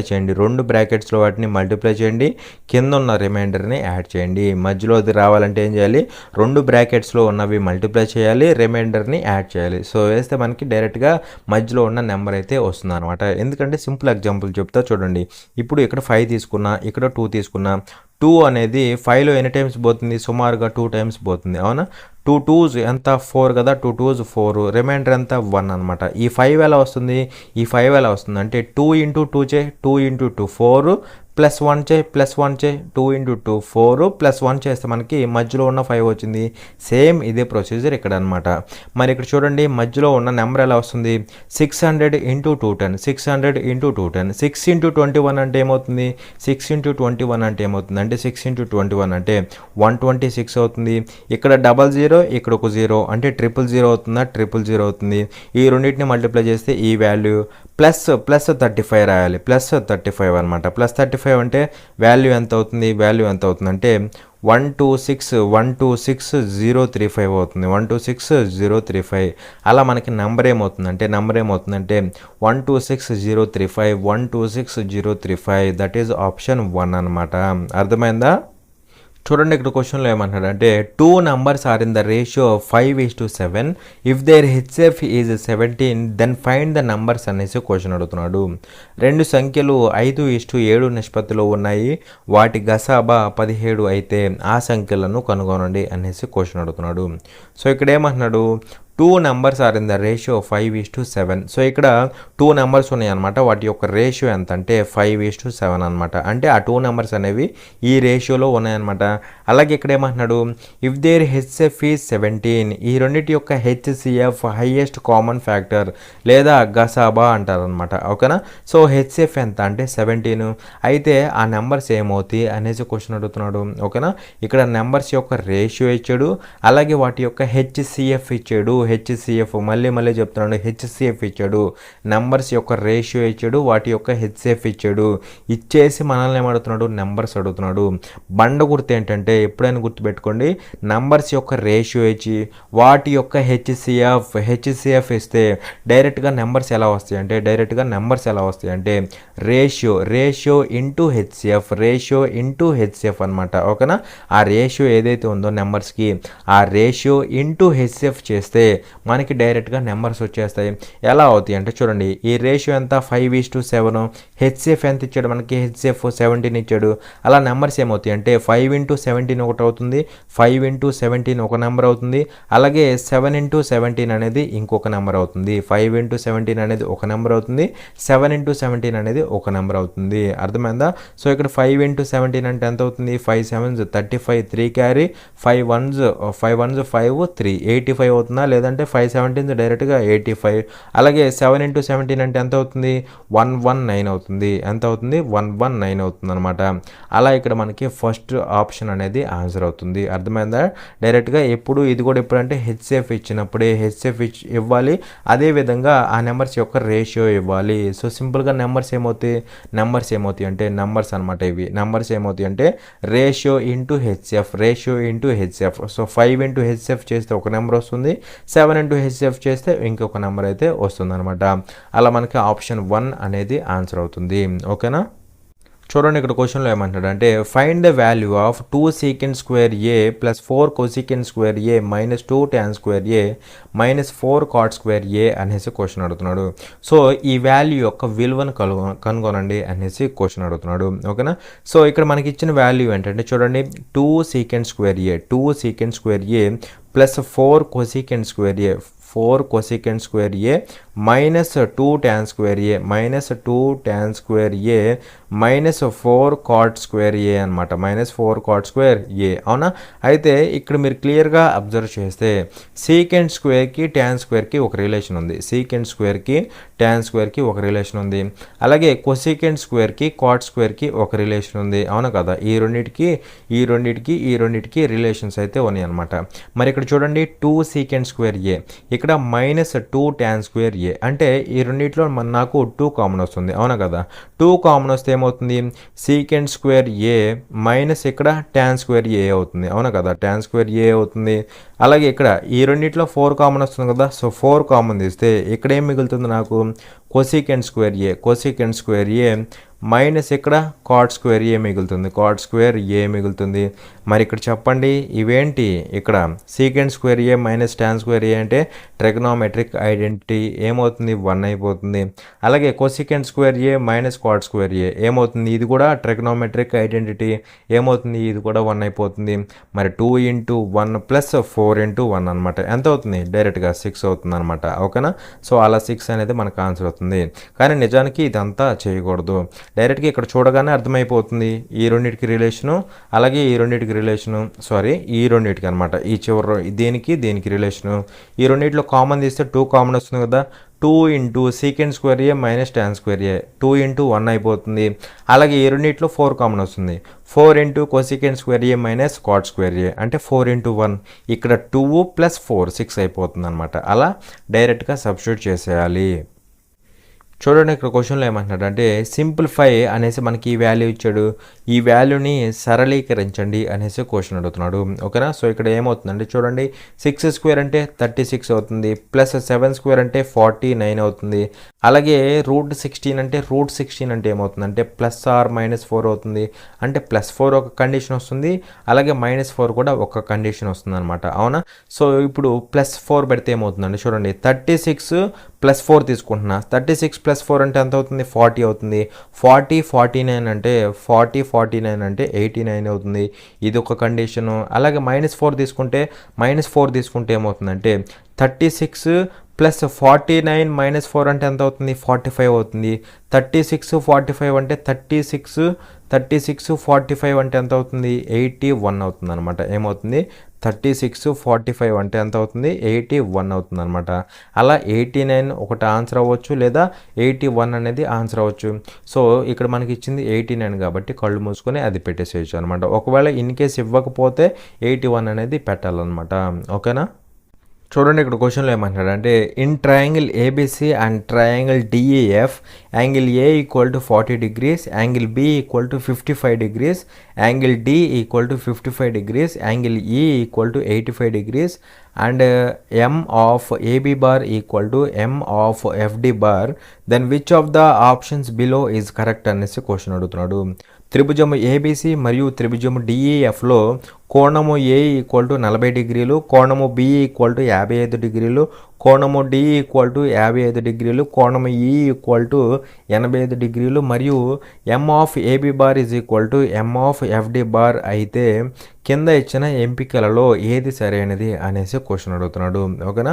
సో ఇక్కడ 2 triangles ఉన్నాయి. ఏంటి ఆ ట్రయాంగిల్స్ అంటే ట్రయాంగిల్ ఏబిసి ఒకటి, అదేవిధంగా ట్రయాంగిల్ డిఈఎఫ్ ఒకటి అనమాట. లెటస్ సే ఆ ట్రయాంగిల్స్ని ఎలా అనుకుంటున్నా. ఓకేనా. సో ఇది ఏబిసి ట్రయాంగిల్ అనుకుంటున్నా, ఇది ఏబిసి ట్రయాంగిల్ అనుకుంటున్నాం. అలాగే ఇది వచ్చేసరికి డిఈఎఫ్ అయినా డిఈఎఫ్ అనే ట్రయాంగిల్ అనుకుంటున్నా. అవునా. అయితే ఇక్కడ ఏమి ఇచ్చాడంటే చూడండి, మనకి ఏమి ఇచ్చాడంటే angle A equal to 40 degrees అన్నాడు. ఇదిగోండి యాంగిల్ ఏ అంటే ఇదేను కదా, ఇది ఎంత అంటే 40 degrees అనమాట. ఓకే. అలాగే angle B equal to 55 degrees, B ఎంత అంటే 55 degrees. అవునా కదా. అలాగే ఇక్కడ angle E equal to 85 degrees, angle ఈ అంటే ఇదిగోండి ఈ ట్రయాంగిల్, ఇది ఎంత అంటే 85 degrees. అవునా కదా, ఇది 85 degrees. అండ్ ఇక్కడ ఏమంటున్నాడు, సారీ ఇక్కడ డి కూడా ఇచ్చాడు కదా, డి ఎంత అంటే 55 degrees, డి ఎంత అంటే 55 degrees. అలాగే ఇక్కడ ఏమంటున్నాడు ఎమ్ ఆఫ్ ఏబి బార్, ఎమ్ అంటే ఏంటంటే మెజర్ అనమాట, మెజర్ ఆఫ్ ఏబి బార్ అనమాట. అంటే సింపుల్గా ఇక్కడ ఏబి లెంత్ అనమాట. మెజర్ అంటే ఏంటంటే ఏబి లెంత్ అనమాట. ఈ లెంత్ ఎంత ఉందో అది దేనికి ఈక్వల్ అవుతుంది, ఎమ్ ఆఫ్ ఎఫ్డి బార్ అంటే మెజర్ ఆఫ్ ఎఫ్డి బార్ అనమాట. అంటే ఇక్కడ ఏబి లెంత్ ఏదైతే ఉందో అది దేనికి ఈక్వల్ అవుతుంది, ఎఫ్డి లెంత్కి ఈక్వల్ అవుతుంది. ఏబి లెంత్ ఎక్స్ అనుకుంటే అప్పుడు ఎఫ్డి ఈ లెంత్ కూడా ఏమవుతుంది, ఇది కూడా ఎక్స్ అవుతుంది. అవునా కదా. అది దీని మీనింగ్ అనమాట. Measure of AB bar equal to measure of FD bar అనమాట. మరి ఇక్కడ చెప్పండి, ఇక్కడ 2 యాంగిల్స్ ఒకటి 40 degrees ఉంది, ఇంకోటి 55 degrees ఉంది. అప్పుడు థర్డ్ యాంగిల్ ఏమవ్వాలి అంటే టోటల్ 180 అవ్వాలి కదా. ఇక్కడికి ఎంత వచ్చింది, 95 వచ్చింది కదా. 40 55 అంటే 95 వచ్చింది. అప్పుడు ఇది ఎంత అవ్వాలంటే ఖచ్చితంగా 85 degrees అవ్వాలి. అవునా కదా. అలాగే ఇక్కడ చూస్తే ఇక్కడ కూడా టోటల్ ఎంత అవ్వాలి, 180 అవ్వాలి. అప్పుడు ఇక్కడ ఎంత అవ్వాలంటే చూడండి, ఇక్కడికి ఎంత వచ్చింది, 140 వచ్చిందా, 140 అంటే ఇది ఖచ్చితంగా 40 degrees ఉండాలి. అవునా కదా, 40 degrees ఉండాలి. మరి ఇక్కడ నాకు చెప్పండి, ఇక్కడ యాంగిల్ ఏ ఎంత అంటే 40 degrees. అవునా. అలాగే ఇక్కడ యాంగిల్ ఎఫ్ ఎంత, యాంగిల్ ఎఫ్ కూడా 40 degrees. అంటే angle A equal to angle F. అవునా కదా, angle A equal to angle F. అలాగే ఇక్కడ యాంగిల్ బి ఎంతో చెప్పండి, యాంగిల్ బి ఎంత అంటే 55 degrees. అవునా. అలాగే ఇదే 55 ఇక్కడ ఉంది, ఎక్కడంటే యాంగిల్ డి అనమాట. అలా angle B equal to angle D అయిపోతాయి. అలాగే ఇక్కడ రిమైనింగ్ యాంగిల్ సి అనమాట. యాంగిల్ సి ఎంత అంటే మనకి 85 degrees. అలాగే ఇక్కడ యాంగిల్ ఈ ఎంత, యాంగిల్ ఈ కూడా 85. అలా angle C equal to angle E. మరి ఇక్కడ ఫస్ట్ ట్రయాంగిల్లో ఉన్న యాంగిల్స్ అన్నీ కూడా మనకి సెకండ్ ట్రయాంగిల్లో కనపడుతున్నాయి. అవునా కదా. సో అలా బై యాంగిల్ కాంగ్రియుయెన్సీ రూల్, ఎందుకంటే దీంట్లో ఉన్న యాంగిల్స్ అన్నీ దీంట్లో కనపడుతున్నాయి. అలాగే దీంట్లో ఒక సైడ్, అలాగే దీంట్లో కూడా ఒక సైడ్ ఈక్వల్ అవుతున్నాయి. కాబట్టి బై యాంగిల్ 3 యాంగిల్స్ కదా మనం తీసుకుంది. బై ఏఏఏ కాంగ్రియుయెన్సీ రూల్ ట్రయాంగిల్ ఏబిసి, ఇక్కడ నేమింగ్ నేను ఏబిసి తీసుకుంటున్నాను, ఎందుకంటే ఇక్కడ కూడా మనకి ట్రయాంగిల్ ఏబిసి అనేసి ఇచ్చాడు. సో ట్రయాంగిల్ ఏబిసి అనేది దేనికి కాంగ్రియంట్గా ఉండిద్ది అంటే దేనికి సర్వసమానంగా ఉంటుందంటే ఇది ఒక ట్రయాంగిల్కి సర్వసమానంగా ఉంటుంది. ఆ ట్రయాంగిల్ నేమ్ ఎలా తీసుకోవాలంటే చూడండి, ఏకి ఎదురు ఏముంది, ఎగ్జాక్ట్గా ఎఫ్ ఉంది కాబట్టి ఫస్ట్ ఎఫ్ తీసుకోవాలి. అలాగే బికి ఎదురుగా ఏముంది, డి ఉంది కాబట్టి డి తీసుకోవాలి. అలాగే సికి ఎదురు ఏముంది, ఈ తీసుకోవాలన్నమాట. ఓకేనా. అలా triangle ABC is congruent to triangle FDE అనమాట. ఓకేనా. ABC is congruent to FDE ఎక్కడుంది, ఆప్షన్ 4 అనమాట. అవునా. ఇక్కడ ఏ అంటే ఇది యాంగిల్ ఏ కాదు, ఇది. ఓకేనా. ఇది యాంగిల్ అనమాట. బై యాంగిల్ లేదా కోణము. ఓకేనా. కోణము సర్వసమానత్వ నియమం ప్రకారం అనేసి మీనింగ్ అనమాట. ఓకేనా. సో ఈ యాంగిల్ లేదా ఏ కాంగ్రియన్స్ రూల్ ప్రకారం ఈ రెండు ట్రయాంగిల్స్ అనేవి కాంగ్రియంట్ అవుతాయి. అది ఆప్షన్ 4లో ఉందన్నమాట. ఓకేనా. చూడండి ఇక్కడ క్వశ్చన్లో ఏమంటాడంటే simplify 1.24 bar as an improper fraction అనేసి క్వశ్చన్ అడుగుతున్నాడు. 1.24 బార్ను అపక్రమ భిన్నం వలె సరళీకరించండి అనేసి క్వశ్చన్ అడుగుతున్నాడు. సో ఇక్కడ సింపుల్గా దీన్ని ఫ్రాక్షన్ రూపంలో రాస్తే ఎలా రాయొచ్చు, భిన్న రూపంలో రాస్తే ఎలా రాయొచ్చు అనేసి క్వశ్చన్ అడుగుతున్నాడు. మరి ఇక్కడ దీన్ని ఫ్రాక్షన్లో రాయాలంటే ఎలా రాస్తాం? సింపుల్గా 1.24 బార్ని ఫ్రాక్షన్లో రాయాలంటే ఎలా రాయాలంటే మీ అందరూ తెలిసింది, ఇది కొత్తదేం కాదు. సింపుల్గా ఫ్రాక్షన్లో రాయాలంటే మనం ఏం చేయాలి? పాయింట్ బార్ ఎత్తేసేయాలి. మొట్టమొదట చేయాల్సిన పని ఏంటంటే పాయింట్ బార్ ఎత్తేసేయాలి. సో పాయింట్ బార్ ఎత్తేస్తే మనకి నెంబర్ ఏం కనపడుతుంది? 124 కనపడుతుంది. అవునా కదా. 124 రాసేసి మైనస్ దేనికైతే బార్ లేదో ఆ వాల్యూ రాయాలి. మరి ఇక్కడ 1కే కదా బార్ లేనిది, కాబట్టి 1 రాసేసేయి. ఓకేనా, అర్థమైందా? బై అనగానే మనకి గుర్తు రావాల్సింది ఏంటంటే పాయింట్ తర్వాత, బై అనగానే పాయింట్ తర్వాత అనేసి గుర్తు రావాలి. సో పాయింట్ తర్వాత ఎన్ని డిజిట్స్కి అయితే బార్స్ ఉంటాయో అన్ని 9s రాయాలి. పాయింట్ తర్వాత ఎన్ని డిజిట్స్కి అయితే బార్లు ఉండవో అన్ని జీరోస్ పెట్టాలి. ఓకేనా. పాయింట్ తర్వాత ఎన్ని డిజిట్స్కి అయితే బార్ ఉంటుందో అన్ని 9s రాయాలి. వాటి పక్కనే ఎన్ని డిజిట్స్కి అయితే బార్ ఉండదో అన్ని జీరోస్ పెట్టాలి. మనకి ఇక్కడ పాయింట్ తర్వాత 2 డిజిట్స్కి మనకి బార్ ఉంది కాబట్టి 2 9s రాయాలి. ఒకవేళ ఏదైనా డిజిట్కి బార్ లేకపోతే అన్ని జీరోస్ పెట్టాలి. అవునా కదా. కానీ ఇక్కడ బార్ లేకుండా ఏదీ లేదు, బార్ అన్నిటికీ ఉన్నాయి పాయింట్ తర్వాత, కాబట్టి 2 9s పెట్టి వదిలేసేయాలి. ఒకవేళ ఏదైనా డిజిట్కి బార్ లేకపోతే దాని బదులు 0 పెడతామన్నమాట. ఓకేనా. కానీ అలాంటి ఛాన్స్ ఎక్కడ లేదు కదా. సో లీవ్ ఇట్, అది ఫ్రాక్షన్ అయిపోతుంది అనమాట. సో ఇక్కడ ఏమవుతుంది? 123/99 అవుతుంది. సో ఇక్కడ క్యాన్సిల్ చేస్తే ఏమవుతుంది? 3 పోతుంది కదా. 3 ఇక్కడ ఎన్ని టైమ్స్ పోతుంది? 41 టైమ్స్ పోతుంది. 3 ఇక్కడ మనకి 33 టైమ్స్ పోతుంది. అలా 41/33 అనేది మనకి ఫ్రాక్షన్ అవుతుంది. 41/33 అనేది మనకి ఫ్రాక్షన్ అవుతుంది అనమాట. అర్థమైందా? చూడండి ఇక్కడ క్వశ్చన్లో ఏమంటారు అంటే Ravi started a business by investing ₹50,000. After 6 months Raju joined him and invested an amount of ₹1 lakh. In 1 year since Ravi invested, they earned a profit of ₹63,000. What is Raju's share of the profit అనేసి question అడుగుతున్నాడు. రవి 50,000 రూపాయలు పెట్టుబడి పెట్టడం ద్వారా వ్యాపారాన్ని ప్రారంభించాడు. 6 నెలల తర్వాత రాజు అతనితో చేరి ₹1,00,000 మొత్తాన్ని పెట్టుబడి పెట్టాడు. రవి పెట్టుబడి పెట్టినప్పటి నుండి 1 సంవత్సరంలో వారు ₹63,000 లాభం పొందారు. లాభంలో రాజు వాటా ఎంత అనేసి క్వశ్చన్ అడుగుతున్నాడు. సో ఇక్కడ మనల్ని ఫైనల్గా ఏమడుగుతున్నాడు అంటే what is Raju share of the profit. So ప్రాఫిట్లో వచ్చిన టోటల్ ప్రాఫిట్లో రాజు వాటా ఎంత, రాజు షేర్ ఎంత అనేసి అడుగుతున్నాడు. అవునా కదా. సో అలా మనకి ఇక్కడ ప్రాఫిట్ ఉంది. అదేవిధంగా ఇక్కడ వీళ్ళు ఇన్వెస్ట్మెంట్ చేస్తున్నారు. రవి అదేవిధంగా రాజు వీళ్ళిద్దరూ ఇన్వెస్ట్మెంట్ చేస్తున్నారు. సో అలా ఇన్వెస్ట్మెంట్ ఉంది. అలాగే ఇండైరెక్ట్గా ఇక్కడ వీళ్ళు ఎంతకాలం పాటు ఇన్వెస్ట్మెంట్ చేస్తారో ఆ టైం పీరియడ్ కూడా ఇచ్చాడు. ఇండైరెక్ట్గా ఇచ్చాడు అనమాట. అలా టైం పీరియడ్ ఇచ్చాడు, ప్రాఫిట్ ఉంది, ఇన్వెస్ట్మెంట్ ఉంది. సో ఈ మూడింటికి ఒక రిలేషన్ ఉంటుంది అనమాట. ఏంటంటే ప్రాఫిట్ ఈజ్ ఈక్వల్ టు ఈ ప్రాఫిట్ అనేది దేని మీద డిపెండ్ అవుతుందంటే investment into time period. So profit అనేది దేని మీద డిపెండ్ అవుతుంది? ఇన్వెస్ట్మెంట్ ఇంటూ టైం పీరియడ్ మీద డిపెండ్ అవుతుంది. అవునా కదా. సో ఇప్పుడు జాగ్రత్తగా అబ్జర్వ్ చేయండి. ఫస్ట్ ఎవరు? రవి అనమాట. వీడు ఎంత ఇన్వెస్ట్మెంట్ చేశాడు? ఇన్వెస్ట్మెంట్ ఎంత చేశాడంటే బై ఇన్వెస్టింగ్ ₹50,000. సో వీడి యొక్క ఇన్వెస్ట్మెంట్ ఎంత అంటే ₹50,000. అవునా కదా. ₹50,000. అలాగే after 6 months Raju joined him and invested an amount of ₹1 lakh. So 6 నెలల తర్వాత రాజు అనేవాడు వస్తాడు. వీడు వచ్చేసి ₹1,00,000 ఇన్వెస్ట్మెంట్ చేస్తాడు. అలా వీడికి సంబంధించిన ఇన్వెస్ట్మెంట్ ఎంత అంటే ₹1,00,000 అనమాట. ఓకేనా, ₹1,00,000. అయితే ఇక్కడ జాగ్రత్తగా అబ్జర్వ్ చేయండి. In 1 year since Ravi invested, they earned a profit of ₹63,000 అన్నాడు. అంటే ఇక్కడ స్టార్టింగ్ రవి ఇన్వెస్ట్ చేసినప్పటి నుంచి 1 year టైం గడిచిన తర్వాత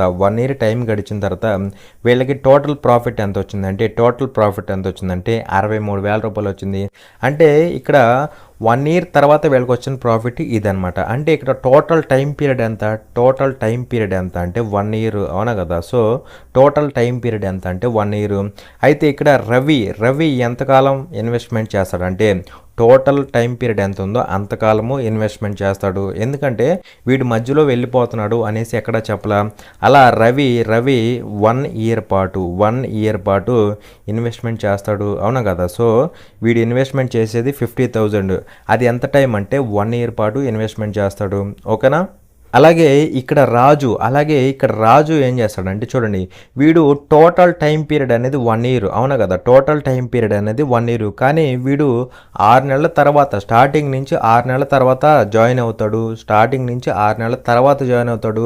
అంటే వీడు ఇన్వెస్ట్మెంట్ చేసేదంతా రిమైనింగ్ 6 నెలలు అనమాట. ఇది టోటల్ 1 ఇయర్ అనుకుంటే వీడు స్టార్టింగ్ నుంచి 6 నెలల తర్వాత జాయిన్ అవుతాడు, అంటే ఈ పాయింట్లో జాయిన్ అవుతాడు. ఇక్కడ నుంచి రిమైనింగ్ 6 నెలలే వీడు ఇన్వెస్ట్మెంట్ చేస్తాడు, అర్థమైందా.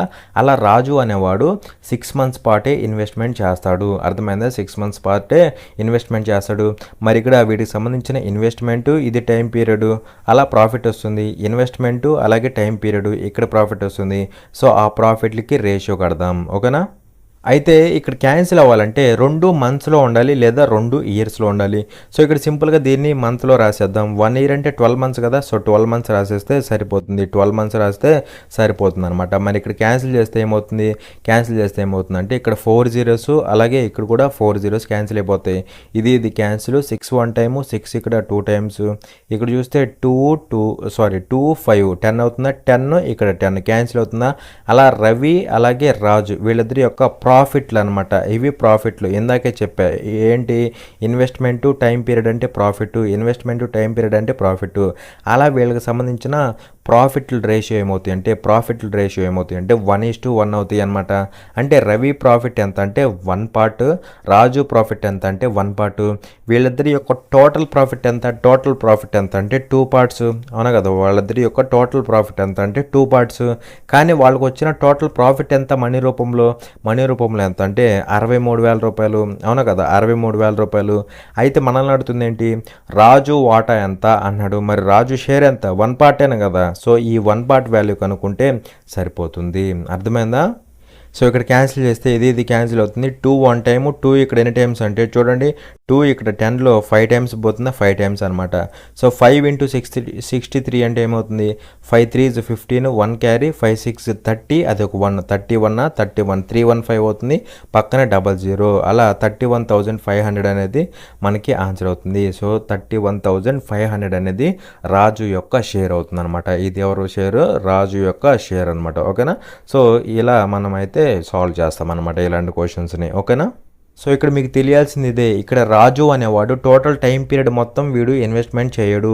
వీడు స్టార్టింగ్లో 6 నెలలు రావట్లేదు, స్టార్టింగ్లో 6 నెలలు రాలేదన్నమాట ఇన్వెస్ట్మెంట్లోకి, ఓకేనా. సో అలా ఈ స్టార్టింగ్ 6 నెలలు వీడు ఇన్వెస్ట్మెంట్ చేయడు, అవునా కదా. వీడు స్టార్టింగ్ 6 నెలలు ఇన్వెస్ట్మెంట్ చేయడు. వీడు ఎప్పుడైతే వస్తాడో అక్కడి నుంచి ఎండింగ్ వరకు ఇన్వెస్ట్మెంట్ చేస్తాడు. వీడు 6 నెలల తర్వాత వచ్చాడు, ఎండింగ్ 1 ఇయర్ కదా, అంటే రిమైనింగ్ 6 నెలలే వీడు ఇన్వెస్ట్మెంట్ చేస్తాడు, అర్థమైందా. చూడండి ఇక్కడ క్వశ్చన్లో ఏమంటున్నాడంటే a student scored 80 out of 80 marks in term 1 and 75 out of 90 marks in term 2. What will be his percentage of final score if the weightage given to the terms is 40% and 60% respectively. Correct to the nearest integer అనేసి question అడుగుతున్నాడు. ఒక విద్యార్థి term 1లో 80కి 80 మార్కులు మరియు term 2లో 90కి 75 మార్కులు సాధించాడు.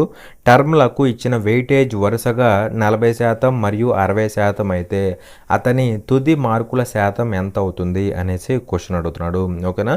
So ఇక్కడ చూడండి, టర్మ్ 1 అలాగే టర్మ్ 2 ఎగ్జామ్స్ ఉన్నాయన్నమాట, ఓకేనా. టర్మ్ 1 అలాగే టర్మ్ 2 అనమాట. ఇలా మనకి 2 ఎగ్జామ్స్ అయితే ఉన్నాయన్నమాట. అయితే ఇక్కడ ఏమంటున్నాడు, టర్మ్ 1లో టోటల్ మార్క్స్ ఏంటంటే చూడండి 80 out of 80. సో డివైడెడ్ బైలో ఉన్న 80 అనేది ఏమవుతుంది అంటే టోటల్ మార్క్స్ అవుతుంది అనమాట. అవి టోటల్ మార్క్స్ అవుతాయి. సో టోటల్ ఎంత అంటే టర్మ్ 1లో 80. అలాగే పైనవి 80 ఏమవుతాయి అంటే పైన ఉన్న 80 ఏమవుతాయి అంటే అవి సెక్యూర్డ్ మార్క్స్ అనమాట. అంటే ఈ స్టూడెంట్కి వచ్చిన మార్క్స్ అనమాట. ఎన్ని అంటే 80 అనమాట. ఓకేనా. అలాగే ఇక్కడ 75 out of 90, 75 out of 90 in term 2. So term 2లో టోటల్ ఎంత అవుతాయి అంటే 90 అవుతాయి. టర్మ్ 2లో టోటల్ మార్క్స్ ఎన్ని అవుతాయి అంటే 90 అవుతాయి. అలాగే ఇక్కడ వచ్చిన మార్క్స్ ఎన్ని అవుతాయి, సెక్యూర్డ్ మార్క్స్ 75 అవుతాయి అనమాట. అవునా. అయితే ఇక్కడ ఏమంటున్నాడు చూడండి, if the weightage given to the terms is 40% and 60% respectively అంటున్నాడు. అంటే ఇక్కడ టర్మ్ 1కి ఏమో 40% వెయిటేజ్ ఇచ్చాడు, అలాగే టర్మ్ 2కి ఏమో 60% వెయిటేజ్ ఇచ్చాడు అనమాట. అది రెస్పెక్టివ్లీ. మరి వెయిటేజ్ అనేది 60%, 40% ఇలా ఇచ్చాడు కాబట్టి ఇక్కడ కూడా మనం 40% క్యాలిక్యులేట్ చేయాలి, ఇక్కడ 60% క్యాలిక్యులేట్ చేయాలన్నమాట. మరి ఇందులో 40% అంటే 2/5 అయినా కదా, 2/5.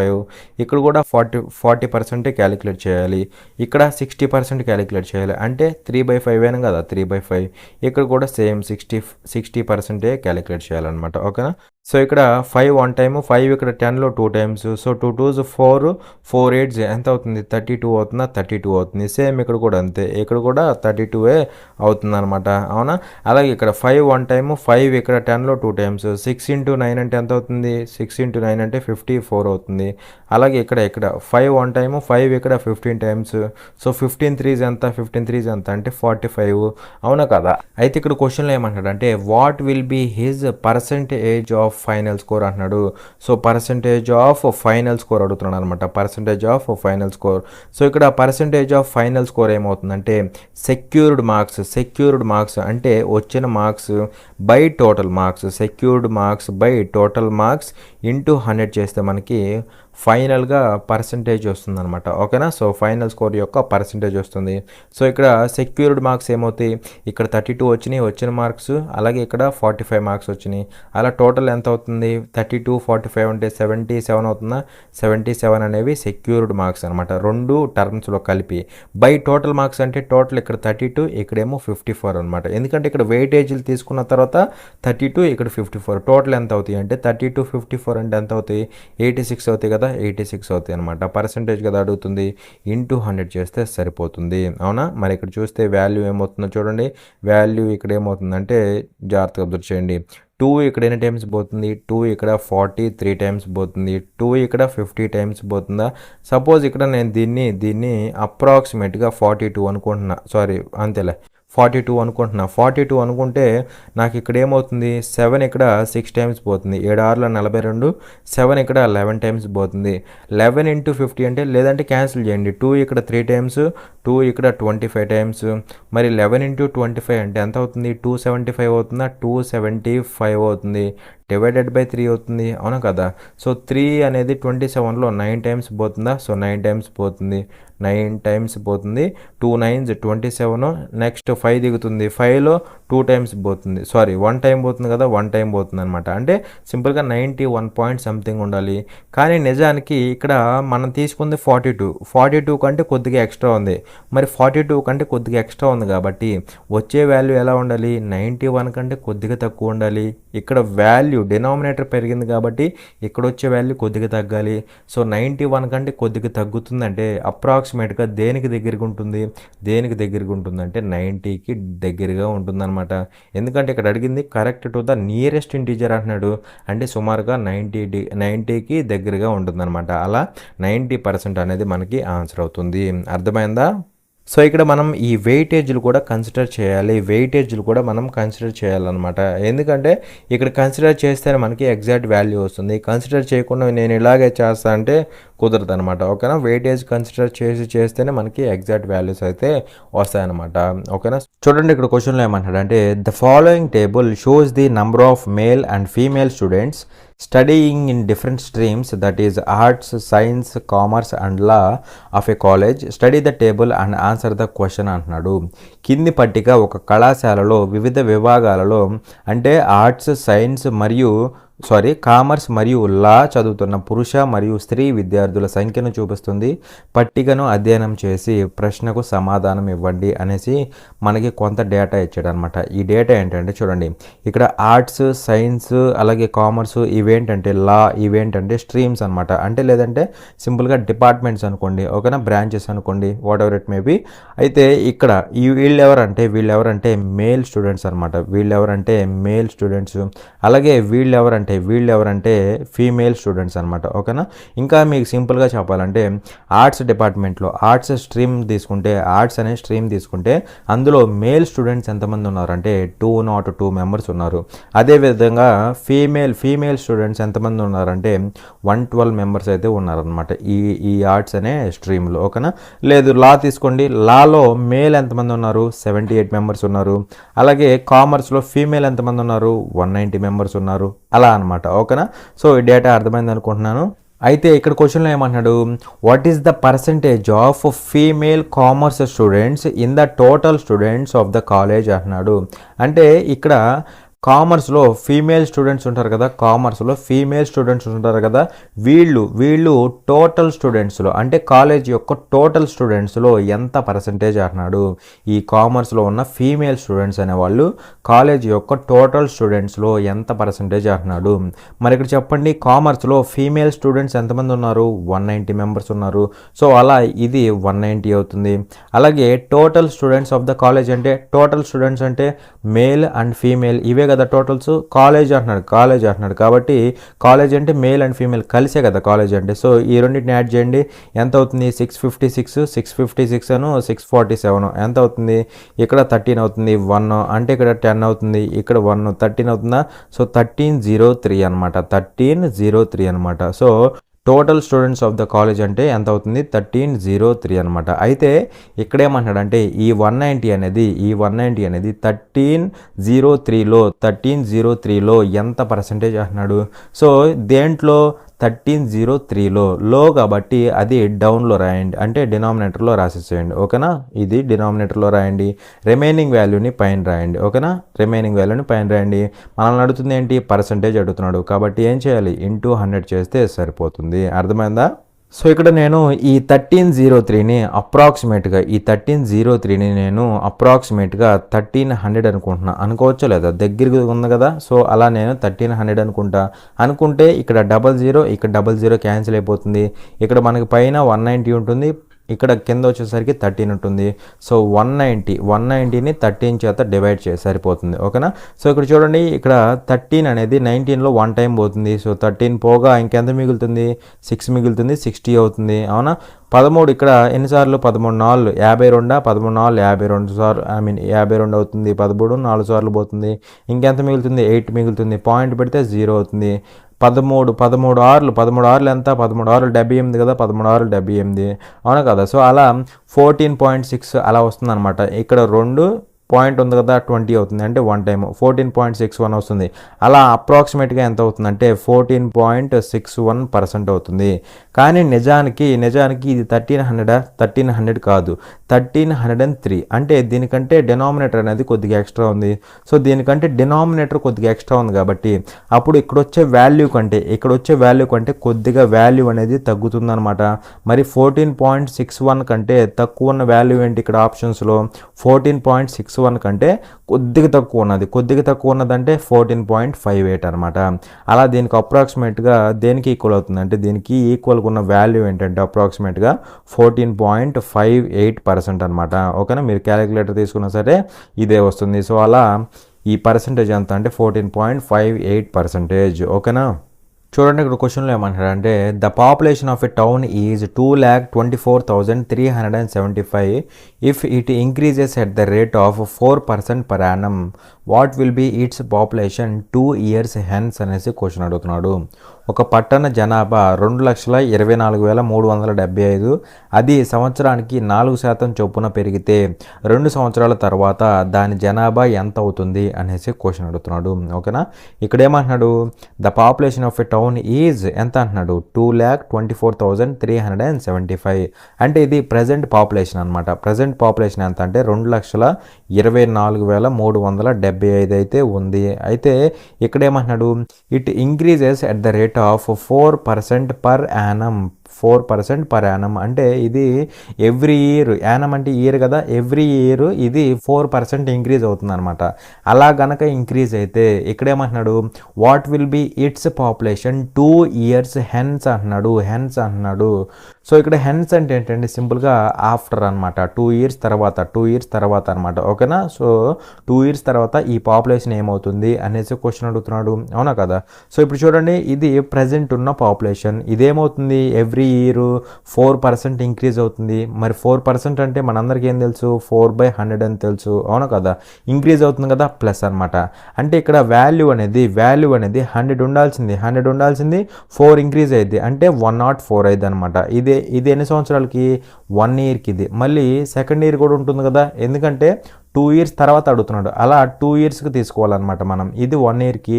సెకండ్ ఇయర్ కూడా ఏమవుతుంది, మళ్ళీ 4% ఇంక్రీజ్ అవుతుంది. అప్పుడు కూడా మళ్ళీ 100 ఉండాల్సింది 104 అయ్యిద్ది, 4 ఇంక్రీజ్ అయ్యి, అవునా కదా, 104 అయ్యిద్ది. అలా 2 years తర్వాత పాపులేషన్ అనేది ఇది అవుతుంది అనమాట. అర్థమైందా. సో ఇదనమాట. అయితే ఇక్కడ మళ్ళీ దీనికోసం మొత్తం చేయకుండా సింపుల్గా మీరు ఏం చేస్తారంటే డిజిటల్ సమ్ని అప్లై చేయండి. ఓకేనా. సో డిజిటల్ సమ్ అప్లై చేస్తే సరిపోతుంది. సో ఎలాగంటే జాగ్రత్తగా అబ్జర్వ్ చేయండి. ఇక్కడ చూస్తే మనకి 5, 4 ఎంత అవుతుంది, డిజిటల్ సమ్ 9 అయిపోతుంది, పక్కన పడేసి 7, 2 9 అవుతుంది, పక్కన పడేసి 2, 3 ఉంది, 2 + 3 5 అవుతుంది కదా. అలా ఈ ఓవరాల్ నెంబర్ యొక్క డిజిటల్ సమ్ ఎంత అవుతుంది అంటే 5 అవుతుంది అనమాట. ఎంత అవుతుంది, 5 అవుతుంది. ఇంటూ పెట్టేసి ఇక్కడ చూస్తే మనకి ఎంత ఉంది, 5 ఉంది, అవునా. అలాగే ఇక్కడ చూస్తే ఇక్కడ కూడా 5 అవుతుంది. కింద డినామినేటర్లో ఇది 1 అయిపోతుంది, ఇది 1 అయిపోతుంది డిజిటల్ సమ్, అవునా కదా. సో 5 × 5 × 5 ఎంత అవుతుంది, 125 అవుతుంది. కానీ ఇది డిజిటల్ సమ్ కాదు. దీని డిజిటల్ సమ్ అంటే మళ్ళీ డిజిట్స్ని యాడ్ చేస్తే ఏమవుతుంది, 1 + 2 + 5 అంటే డిజిటల్ సమ్ ఎంత అవుతుందంటే 8 అవుతుంది అనమాట. డిజిటల్ సమ్ ఎంత అవుతుంది, 8 అవుతుంది. సో ఇక్కడ డిజిటల్ సమ్ దేనికి 8 వస్తే అది మనకి ఆప్షన్ అవుతుంది. మరి ఇక్కడ చూడండి, ఇక్కడ చూస్తే 6, 4, 8 ఎంత అవుతుంది, 18 అవుతుందా. 6, 4 10, 10, 8 18 అవుతుంది. 18 అంటే డిజిటల్ సమ్ ఏమవుతుంది, 1 + 8 9 అవుతుంది. 9 అయితే పక్కన పడేయచ్చు కదా. సో అలా 6, 4, 8 అంటే 18 అవుతుంది. 18 అంటే 1 + 8 9 అవుతుంది, కాబట్టి పక్కన పడేసి ఇక్కడ చూస్తే 2 + 4 + 2 ఎంత అవుతుంది, 8 అవుతుంది. అంటే దీనికి ఆన్సర్ అవడానికి ఛాన్స్ ఉంది, ఎందుకంటే మనకు కావాల్సింది కూడా 8 కదా. అలాగే ఇక్కడ చూస్తే 6, 4 10, 18 అంటే 1 + 8 9 అవుతుంది, పక్కన పడేసి 2 + 4 6 అవుతుందా, 6. మనకు కావాల్సింది ఎంత, 8 అంటే ఇది రాంగ్ ఆప్షన్ అవుతుంది. అలాగే ఇక్కడ చూస్తే ఎంత అవుతుంది అంటే 6, 4 8 18 అవుతుందా. 18 అంటే 1 + 8 9 అవుతుంది, పక్కన పడేసాయి. 6, 3 9 అవుతుంది, పక్కన పడేసాయి. ఇంకా 2 మిగిలిపోయింది, కాబట్టి ఇది రాంగ్ ఆప్షన్ అవుతుంది, ఎందుకంటే 8 కదా కావాల్సింది. సో అలా మనకి థర్డ్ ఆప్షన్ కూడా రాంగ్ ఆప్షన్ అయిపోతుంది. ఇక్కడ చూడండి 6, 4 8 18 అవుతుందా, పక్కన పడేసాయి. 2 + 3 + 2 ఎంత అవుతుంది, 7 అవుతుంది కదా, 7 అవుతుంది. మనకు కావాల్సింది 8 అంటే ఇది కూడా ఫెయిల్ అయిపోయింది. కాబట్టి సింపుల్గా డిజిటల్ సమ్ దీనికి సెట్ అయిందనమాట. ఫస్ట్ ఆప్షన్ అనేది మనకి ఆన్సర్ అవుతుంది. కావాలని చెక్ చేసుకోండి, మీకు 2,42,684 అనేది ఆన్సర్ అవుతుంది. ఓకేనా. చూడండి, ఇక్కడ క్వశ్చన్లో ఏమంటాడంటే a triangle has sides of length 5 cm, 7 cm and 10 cm. Find the area of the triangle in centimetre square అనేసి క్వశ్చన్ అడుగుతున్నాడు. ఒక త్రిభుజం 5 సెంటీమీటర్లు, 7 సెంటీమీటర్లు మరియు 10 సెంటీమీటర్లు పొడవు గల భుజాలను కలిగి ఉంటుంది. త్రిభుజం వైశాల్యాన్ని కనుగొనండి అనేసి క్వశ్చన్ అడుగుతున్నాడు. సో ఇక్కడ మనకి ఏమి ఇచ్చాడంటే ట్రయాంగిల్ యొక్క సైడ్స్ ఇచ్చాడు. సైడ్స్ ఏమి ఇచ్చాడు అంటే చూడండి, సైడ్స్ ఒకటి వచ్చేసరికి 5 సెంటీమీటర్స్ ఇచ్చాడు, ఇంకోటి వచ్చేసరికి 1 minute, ఒకటి వచ్చేసరికి 5 సెంటీమీటర్స్ ఇచ్చాడు, ఇంకోటి 7 సెంటీమీటర్స్, ఇంకోటి వచ్చేసరికి 10 సెంటీమీటర్స్. ఇలా సైడ్స్ ఇచ్చేసి మనల్ని ఈ ట్రయాంగిల్ యొక్క ఏరియాని ఫైండ్ అవుట్ చేయమంటున్నాడు. ఓకేనా. సో ఎప్పుడైనా గుర్తుపెట్టుకోండి, సైడ్స్ ఇచ్చి ట్రయాంగిల్ యొక్క ఏరియాని ఫైండ్ అవుట్ చేయమంటే ఆ ఏరియా ఆఫ్ ద ట్రయాంగిల్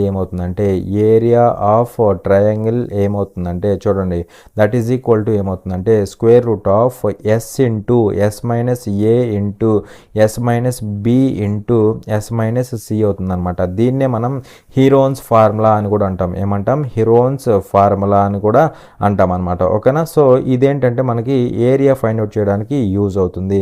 ఇక్కడ మీకు తెలియాల్సింది ఎస్ అనమాట. ఇక్కడ ఎస్ అంటే ఏంటంటే ఎస్ అంటే సెమీ పెరిమీటర్ అనమాట. అంటే చుట్టుకొలతలో సగం అనమాట. చుట్టుకొలతలో సగం అనమాట. అర్ధ చుట్టుకొలత అనుకోవచ్చు, ఏదైనా అనుకోవచ్చు, whatever it may be. S అంటే సెమీ పెరిమీటర్ అనమాట. ఎస్ ఈక్వల్ టు ఏమవుతుందంటే A plus B plus C by 2 అనమాట. ఇక్కడ ఏబిసి అంటే సైడ్స్ అనమాట. ఇది ఏ, ఇది బి, ఇది సి అనుకుంటే ఇక్కడ సైడ్స్ని మొత్తాన్ని యాడ్ చేస్తే మనకి ఏమొస్తుంది? పెరిమీటర్ వస్తుంది. దాంట్లో సగం అనమాట. ఓకేనా? దాంట్లో సగమే మనకి సెమీ పెరిమీటర్ అవుతుంది. అర్థమైందా? మరి ఇక్కడ చెప్పండి, ఇక్కడ A plus B plus C by 2 అంటే వాల్యూ ఏమవుతుంది? ఇక్కడ 5 ప్లస్ 7 ప్లస్ 10 ఎంత అవుతుంది? ఇది 12, ఇది వచ్చేసరికి 10, 22 అవుతుంది. 22/2 అంటే 11 సెంటీమీటర్స్ అవుతుంది అనమాట. ఎంత అవుతుంది? 22/2 అంటే 11 సెంటీమీటర్స్ అవుతుంది. అయితే ఇది కాదు కనుక్కోవాల్సింది, మనం ఏరియాని ఫైండ్ అవుట్ చేయాలి. సో ఇప్పుడు ఏరియా ఏమవుతుందంటే జాగ్రత్తగా అబ్జర్వ్ చేయండి. సో ఏరియా ఈక్వల్ టు ఏమవుతుందంటే స్క్వేర్ రూట్ ఆఫ్ ఎస్ అంటే ఎంత? 11 వచ్చింది ఇంటూ ఎస్ మైనస్ ఏ అంటే ఎస్ అంటే 11, ఏ అంటే 5. సో 11 మైనస్ 5 అంటే 6 అవుతుంది అనమాట. ఇంటూ ఎస్ మైనస్ బి అంటే 11 మైనస్ 7 అనమాట. 11 మైనస్ 7 అంటే ఎంత అవుతుంది? 4 అవుతుంది. ఇంటూ ఎస్ మైనస్ సి అంటే 11 మైనస్ 10 అంటే ఎంత అవుతుంది? 1 అయిపోతుంది అనమాట. అవునా కదా? సో ఇక్కడ మనకి 4 అనేది రూట్లోంచి బయటికి ఎలా వస్తుంది? 2 లాగా వస్తుంది. 6 బయటికి రాలేదు, 11 బయటికి రాలేదు. అవునా? సో ఆ రెండు అలానే ఉంటాయి. లోపల ఈ రెండు మల్టిప్లై అయితే ఏమవుతుంది? 66 అవుతుంది. అలా 2√66 స్క్వేర్ సెంటీమీటర్స్ అవుతుంది అనమాట ఏరియా అనేది. ఓకేనా? 2√66 అనేది మనకి ఏరియా ఆఫ్ ద ట్రయాంగిల్ అవుతుంది. ఇక్కడ ఈ ఫార్ములాని గుర్తుపెట్టుకోండి. దీన్నే మనం హీరోన్స్ ఫార్ములా అని కూడా అంటాం. ఇది దీనికి యూజ్ అవుతుంది అనమాట ఏరియాని ఫైండ్ అవుట్ చేయడానికి. ఇది కూడా ఇప్పుడు when sides are given, sides of the triangle ఇచ్చినప్పుడే. ఓకేనా? చూడండి ఇక్కడ క్వశ్చన్లో ఏమంటాడంటే a blanket is sold for ₹1,148 which results in a loss of 30%. For how much should it be sold to gain 5% అనేసి క్వశ్చన్ అడుగుతున్నాడు. ఒక దుప్పటిని ₹1,148కి అమ్ముతారు. దీని ఫలితంగా 30% నష్టం వస్తుంది. 5% లాభం పొందడానికి దానిని ఎంతకు అమ్మాలి అనేసి క్వశ్చన్ అడుగుతున్నాడు. సో ఇక్కడ ఒక బ్లాంకెట్ ఉంది. దాన్ని ఎలా అమ్మారంటే ₹1,148కి అమ్మారు. అలా దాని యొక్క సెల్లింగ్ ప్రైస్ ఎంత అవుతుందంటే ₹1,148 అవుతుంది. అవునా కదా? అలాగే ఇలా అమ్మినప్పుడు ఏమవుతుందంట? Which results in a loss of 30%. So దీన్ని ఇంతకు అమ్మినప్పుడు, ఈ బ్లాంకెట్ని ఇంతకు అమ్మినప్పుడు 30% లాస్ వస్తుంది. మరి 30% లాస్ అంటే సెల్లింగ్ ప్రైస్ ఏమవుతుంది? అంటే 70% అవుతుంది. అవునా కదా? కాస్ట్ ప్రైస్ అనేది 100%. అందులో 30% లాస్ వచ్చిందంటే సెల్లింగ్ ప్రైస్ ఎంత ఉండాలి? 100 మైనస్ 30 అంటే 70% ఉండాలి. అవునా కదా? మరి ఇది సెల్లింగ్ ప్రైజే, ఇది కూడా సెల్లింగ్ ప్రైజే, రెండు ఈక్వల్ అవుతాయి అనమాట. అవునా కదా? అయితే ఇక్కడ ఏమంటున్నాడు? For how much should it be sold to gain 5%. అంటే 5% గెయిన్ రావాలంటే, లేదా 5% ప్రాఫిట్ రావాలంటే సెల్లింగ్ ప్రైస్ ఎంత ఉండాలి, అంటే ఎంతకు అమ్మాలి అనేసి అడుగుతున్నాడు. మరి 5% ప్రాఫిట్ రావాలంటే ఎంతకు అమ్మాలి? మనం 105%కి అమ్మాలి. అవునా కదా? కాస్ట్ ప్రైస్ మీద 5% ఎక్కువగా అమ్మాలి, అంటే 105%కి అయితే అమ్మాలి. సో ఈ వాల్యూ కనుక్కుంటే సరిపోతుంది. ఓకేనా? సో చూడండి ఇక్కడ మనకి ఏమవుతుందంటే పర్సంటేజ్ క్యాన్సిల్ అవుతుంది. 7 ఇక్కడ 10 టైమ్స్ పోతుంది. 7 ఇక్కడ ఎన్ని టైమ్స్? 7 10లో 1 టైం పోతుంది. ఇంకెంత మిగులుతుంది? 3 మిగులుతుంది. 35 అవుతుంది. అంటే 5 టైమ్స్ పోతుంది. అలాగే ఇక్కడ 5 అనేది 2 టైమ్స్ పోతుంది. 5 ఇక్కడ 3 టైమ్స్ పోతుంది. 2 1 టైం పోతుంది. 2 ఇక్కడ ఎన్ని టైమ్స్? 2 5లు 10, 1 మిగులుతుంది. 14 అవుతుంది. 2 7లు 14, 2 4లు 8. అవునా? సో క్రాస్ మల్టిప్లై చేస్తే ఏమవుతుంది? 3 × 574 అవుతుందా? 3 × 574 అవుతుంది అనమాట. మళ్ళీ ఇదంతా చేయకూడదు. సింపుల్గా లాస్ట్ డిజిట్ వెరిఫై చేయండి. లాస్ట్ డిజిట్ వెరిఫై చేస్తే ఇక్కడ 3 ఉంది, ఇక్కడేమో లాస్ట్ డిజిట్ 4 ఉంది. రెండు మల్టిప్లై అవుతున్నాయి. 3 4s ఎంత అవుతుంది? 3 4s 12 అవుతుంది. అంటే లాస్ట్ డిజిట్ షుడ్ బి 2. మరి ఇక్కడ లాస్ట్ డిజిట్ 2 లేదు, ఇక్కడ లాస్ట్ డిజిట్ 2 ఉంది. కాబట్టి మనకి 4th ఆప్షనే ఆన్సర్ అవుతుంది అనమాట. అర్థమైందా? చూడండి ఇక్కడ క్వశ్చన్లో ఏమంటున్నాడు అంటే Kohli is younger than Rohit by 3 years. If the ages of Kohli and Rohit are in the ratio 7:8 how old is Kohli అనేసి క్వశ్చన్ అడుగుతున్నాడు. కోహ్లీ రోహిత్ కంటే 3 సంవత్సరాలు చిన్నవాడు. కోహ్లీ మరియు రోహిత్ వయసులు 7:8 నిష్పత్తిలో ఉంటే కోహ్లీ వయసు ఎంత అనేసి క్వశ్చన్ అడుగుతున్నాడు. ఓకేనా. సో ఇక్కడ చూడండి ఏమంటున్నాడు, కోహ్లీ రోహిత్ కంటే 3 సంవత్సరాలు చిన్నవాడు. ఓకేనా. కోహ్లీ రోహిత్ కంటే 3 సంవత్సరాలు చిన్నవాడు అంటే దీని మీనింగ్ ఏంటి, వీళ్ళిద్దరి మధ్య ఏజ్ గ్యాప్ ఎంత, వీళ్ళిద్దరి మధ్య ఏజ్ గ్యాప్ ఎంత అంటే 3 years అనమాట. వీళ్ళిద్దరి మధ్య ఏజ్ గ్యాప్ ఎంత అంటే 3 years అనమాట. ఓకేనా. అది అలాగే ఇక్కడేమంటున్నాడు, కోహ్లీ మరియు రోహిత్ వయసులు 7:8 నిష్పత్తిలో ఉన్నాయంట. ఓకేనా. కోహ్లీ రోహిత్ వీళ్ళిద్దరి యొక్క ఏజెస్ అనేవి, ఏజెస్ అంటే నథింగ్ బట్ ప్రజెంట్ ఏజెస్ అనమాట. సింగిల్గా ఏజెస్ అని వస్తే మనం దాన్ని ప్రజెంట్ ఏజెస్గా కన్సిడర్ చేసుకోవాలి, గుర్తుపెట్టుకోండి. ఓకేనా. సింగిల్గా ఏజెస్ అంటే అది కూడా మళ్ళీ తర్వాత ఆఫ్టర్ అని కానీ ఎగో అని కానీ ఇంకేం ఉండకూడదు. ఏజెస్ అంటే డైరెక్ట్గా ప్రజెంట్ ఏజెస్ అనేసి తీసుకోవాలన్నమాట. ఓకేనా. అలా కోహ్లీ రోహిత్ వీళ్ళిద్దరి యొక్క ప్రజెంట్ ఏజెస్ ఏ రేషియోలో ఉన్నాయంట, 7:8 రేషియోలో ఉన్నాయి. అవునా కదా. అయితే ఇక్కడ మనల్ని ఏమడుగుతున్నాడు, కోహ్లీ ఏజ్ ఎంత అనేసి క్వశ్చన్ అడుగుతున్నాడు. అవునా కదా. మరి ఇక్కడ చెప్పండి, కోహ్లీ వయసు ఇక్కడ పార్ట్స్ రూపంలో ఎన్ని పార్ట్స్ ఉంది, 7 పార్ట్స్ ఉంది. అవునా కదా. కోహ్లీ రోహిత్, ఇది కోహ్లీ అవుతారు, ఇది రోహిత్ అవుతారు. అవునా కదా. సో అలా కోహ్లీ వయసు ఎంత అంటే 7 పార్ట్స్ ఉంది. అంటే వీడి యొక్క వయసు ఎంత ఉండాలంటే ఇప్పుడు ఖచ్చితంగా 7 యొక్క మల్టిపుల్ ఉండాలి, 7 యొక్క మల్టిపుల్ ఉండాలి. సో ఆప్షన్ వెరిఫై చేస్తే సరిపోతుంది, ఇంకేం చేయవసరం. ఆప్షన్ వెరిఫై చేస్తే ఆన్సర్ వచ్చేస్తుంది. సో కోహ్లీ వయసు ఎలా ఉండాలి, 7 యొక్క మల్టిపుల్ ఉండాలి, 7 యొక్క మల్టిపుల్ ఉండాలి. మరి 18 years అనేది 7 యొక్క మల్టిపులా కాదు కదా. సో ఇది రాంగ్ ఆప్షన్ అవుతుంది. 27 అనేది 7 యొక్క మల్టిపులా కాదు కదా, రాంగ్ ఆప్షన్ అవుతుంది. 24 అనేది 7 యొక్క మల్టిపులా కాదు కదా, రాంగ్ ఆప్షన్ అవుతుంది. 21 అనేది 7 యొక్క మల్టిపుల్ కాబట్టి 21 అనేది మనకి ఆన్సర్ అవుతుంది. లేదు అంటే ఇప్పుడు నేను చెప్పేది చేయండి సింపుల్గా. ఇక్కడ చూడండి, కోహ్లీ రోహిత్ కంటే 3 సంవత్సరాలు చిన్నవాడు. అవునా కదా. అంటే వీళ్ళిద్దరి మధ్య ఏజ్ డిఫరెన్స్ ఎంత, ఏజ్ డిఫరెన్స్ ఎంత అంటే 3 years. వాళ్ళిద్దరి మధ్య ఏజ్ డిఫరెన్స్ ఎంత అంటే 3 years. కానీ వీళ్ళ యొక్క ప్రజెంట్ ఏజెస్ ఎలా ఉన్నాయి, 7:8 ఉన్నాయి. ఇప్పుడు ఏజ్ డిఫరెన్స్ ఎంత పార్ట్స్ రూపంలో, ఇప్పుడు ఏజ్ డిఫరెన్స్ ఎంత అంటే 1 part. అలా 1 part ఏమవుతుంది, 1 part 3 years అవుతుంది. అవునా కదా. 1 part అనేది 3 years అవుతుంది. మనల్ని అడిగింది ఏంటి, కోహ్లీ వయసు. కోహ్లీ వయసు మరి కోహ్లీ వయసు ఎన్ని పార్ట్స్ ఉంది, కోహ్లీ వయసు 7 parts ఉంది. అవునా కదా. మరి 1 part అనేది 3 years అయితే కోహ్లీ వయసు ఏమో 7 parts ఉంది.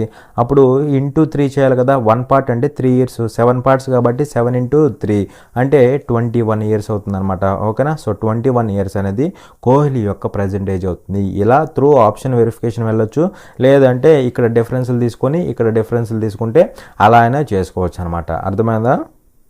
చూడండి ఇక్కడ క్వశ్చన్లో ఏమంటున్నాడంటే for a trip of 800 kilometers A truck travels the first 300 kilometers at a speed of 50 km/h.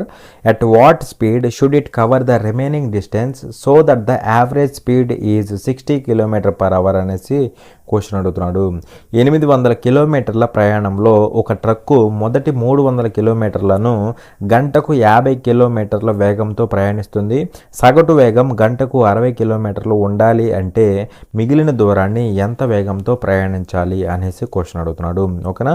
So ఇక్కడ చూడండి, for a trip of 800 kilometers అంటే టోటల్ డిస్టెన్స్ ఎంత అంటే, టోటల్ డిస్టెన్స్ ఎంత అంటే లేదా టోటల్ ట్రిప్ ఎంత అంటే వెళ్ళాల్సింది 800 kilometers అనమాట. అలా ఈ టోటల్ ఎంత అవుతుందంటే ఇదంతా కలిపి 800 kilometers అయితే అవుతుందన్నమాట. ఇది పక్కన పెట్టండి. అలాగే ఇక్కడ ఏమంటున్నాడు, ఈ ట్రిప్లో ఏమవుతుంది, a truck travels the first 300 kilometers at a speed of 50 km/h. అంటే ఈ టోటల్ 800లో ఫస్ట్ 300 కిలోమీటర్స్ని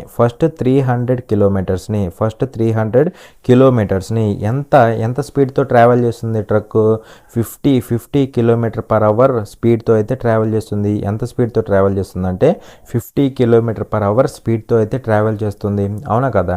అయితే ఇక్కడేమన్నాడు, at what speed should it cover the remaining distance so that the average speed is 60 km/h. అంటే ఇక్కడ యావరేజ్ స్పీడ్ అనేది 60 kilometre per hour ఉండాలంటే 60 kilometre per hour ఉండాలంటే ఈ రిమైనింగ్ డిస్టెన్స్ని ఎంత స్పీడ్తో కవర్ చేయాలి అనేసి క్వశ్చన్ అడుగుతున్నాడు. అవునా కదా, ఈ రిమైనింగ్ డిస్టెన్స్ని ఎంత స్పీడ్తో కవర్ చేయాలి అనేసి క్వశ్చన్ అడుగుతున్నాడు. మరి ఇక్కడ చెప్పండి, రిమైనింగ్ డిస్టెన్స్ అంటే ఎంత అవుతుంది?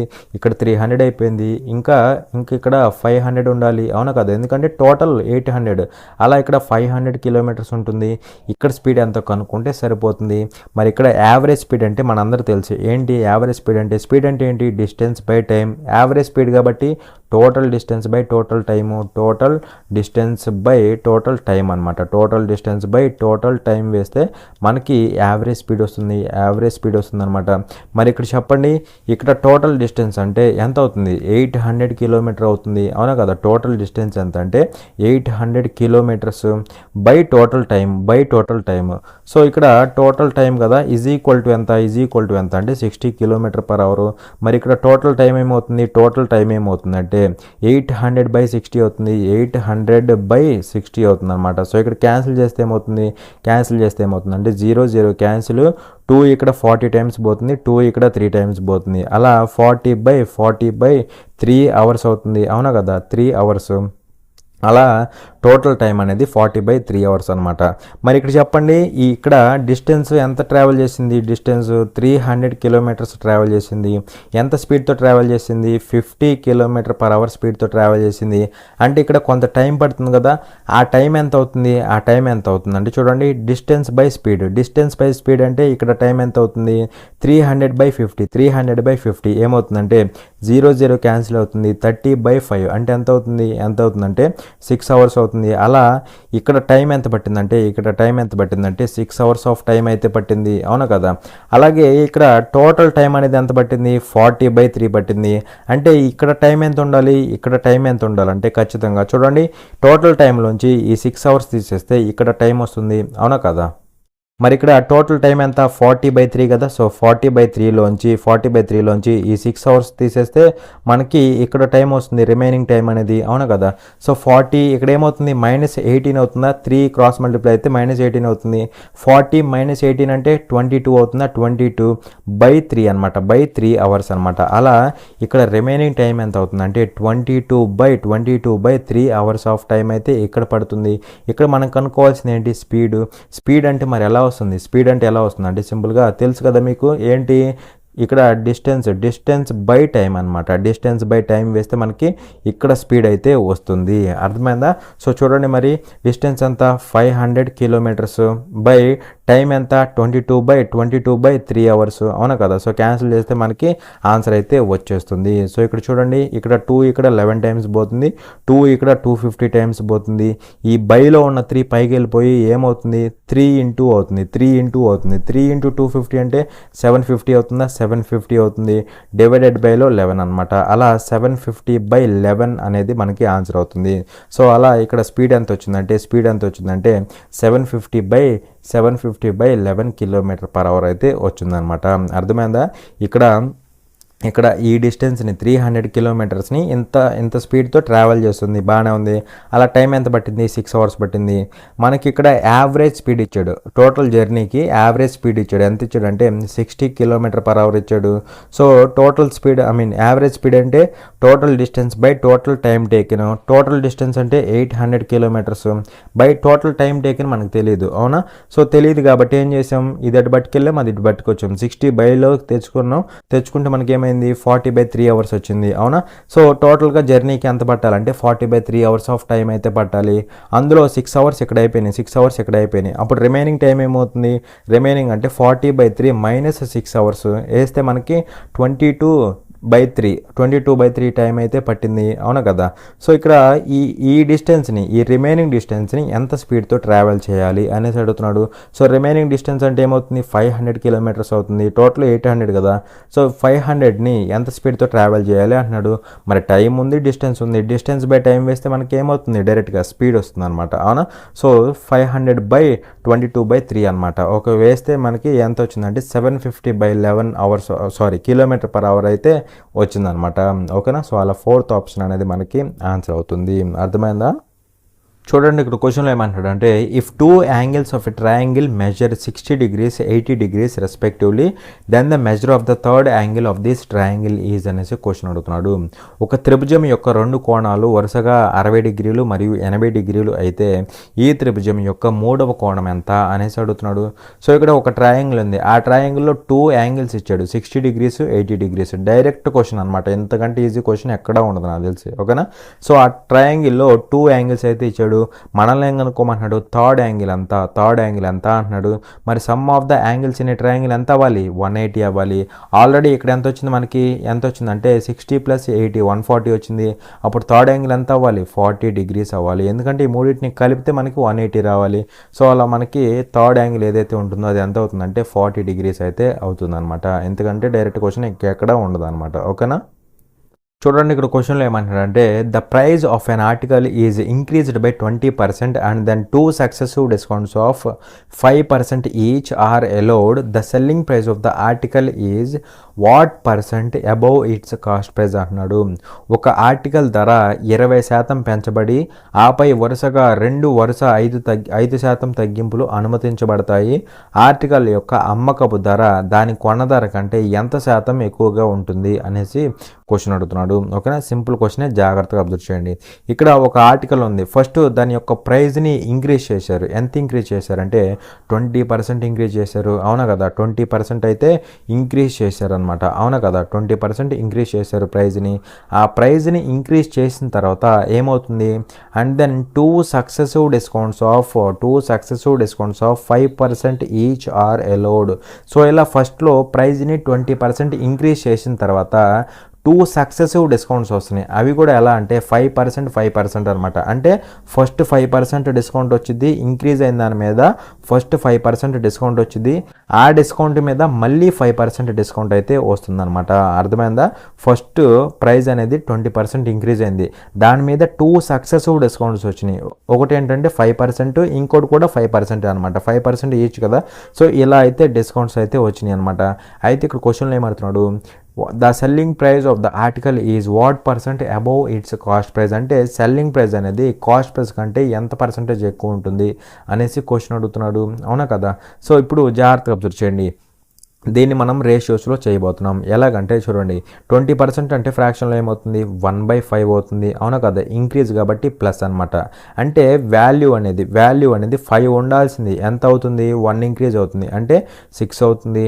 నెక్స్ట్ 5% అంటే 1/20, అవునా కదా. 1/20 ఇక్కడ ఏమైంది, డిస్కౌంట్ వచ్చింది కాబట్టి మైనస్ అనమాట. అంటే వాల్యూ అనేది 20 ఉండాల్సింది 1 తగ్గింది అనమాట, ఓకేనా. 1 తగ్గింది అంటే ఇది 19 అయింది. నెక్స్ట్ ఇక్కడ మనకి 5% మళ్ళీ 1/20 మైనస్ కదా, మైనస్ అనమాట. అంటే ఇక్కడ 20 ఉండాల్సింది ఎంత తగ్గింది, 1 తగ్గింది, 19 అవుతుంది అనమాట, అవునా కదా. సో ఇప్పుడు చూస్తే ఏమవుతుంది అంటే చూడండి, ఆపోజిట్లో ఉన్నవి మనం క్యాన్సిల్ చేసుకోవచ్చు. 2 ఇక్కడ 3 టైమ్స్ పోతుంది, 2 ఇక్కడ 10 టైమ్స్ పోతుంది. సో ఇక్కడ 5 × 20 అంటే 100 × 10 అంటే 1000 అవుతుంది అనమాట. 100 × 10 అంటే 1000 అవుతుంది, అవునా కదా.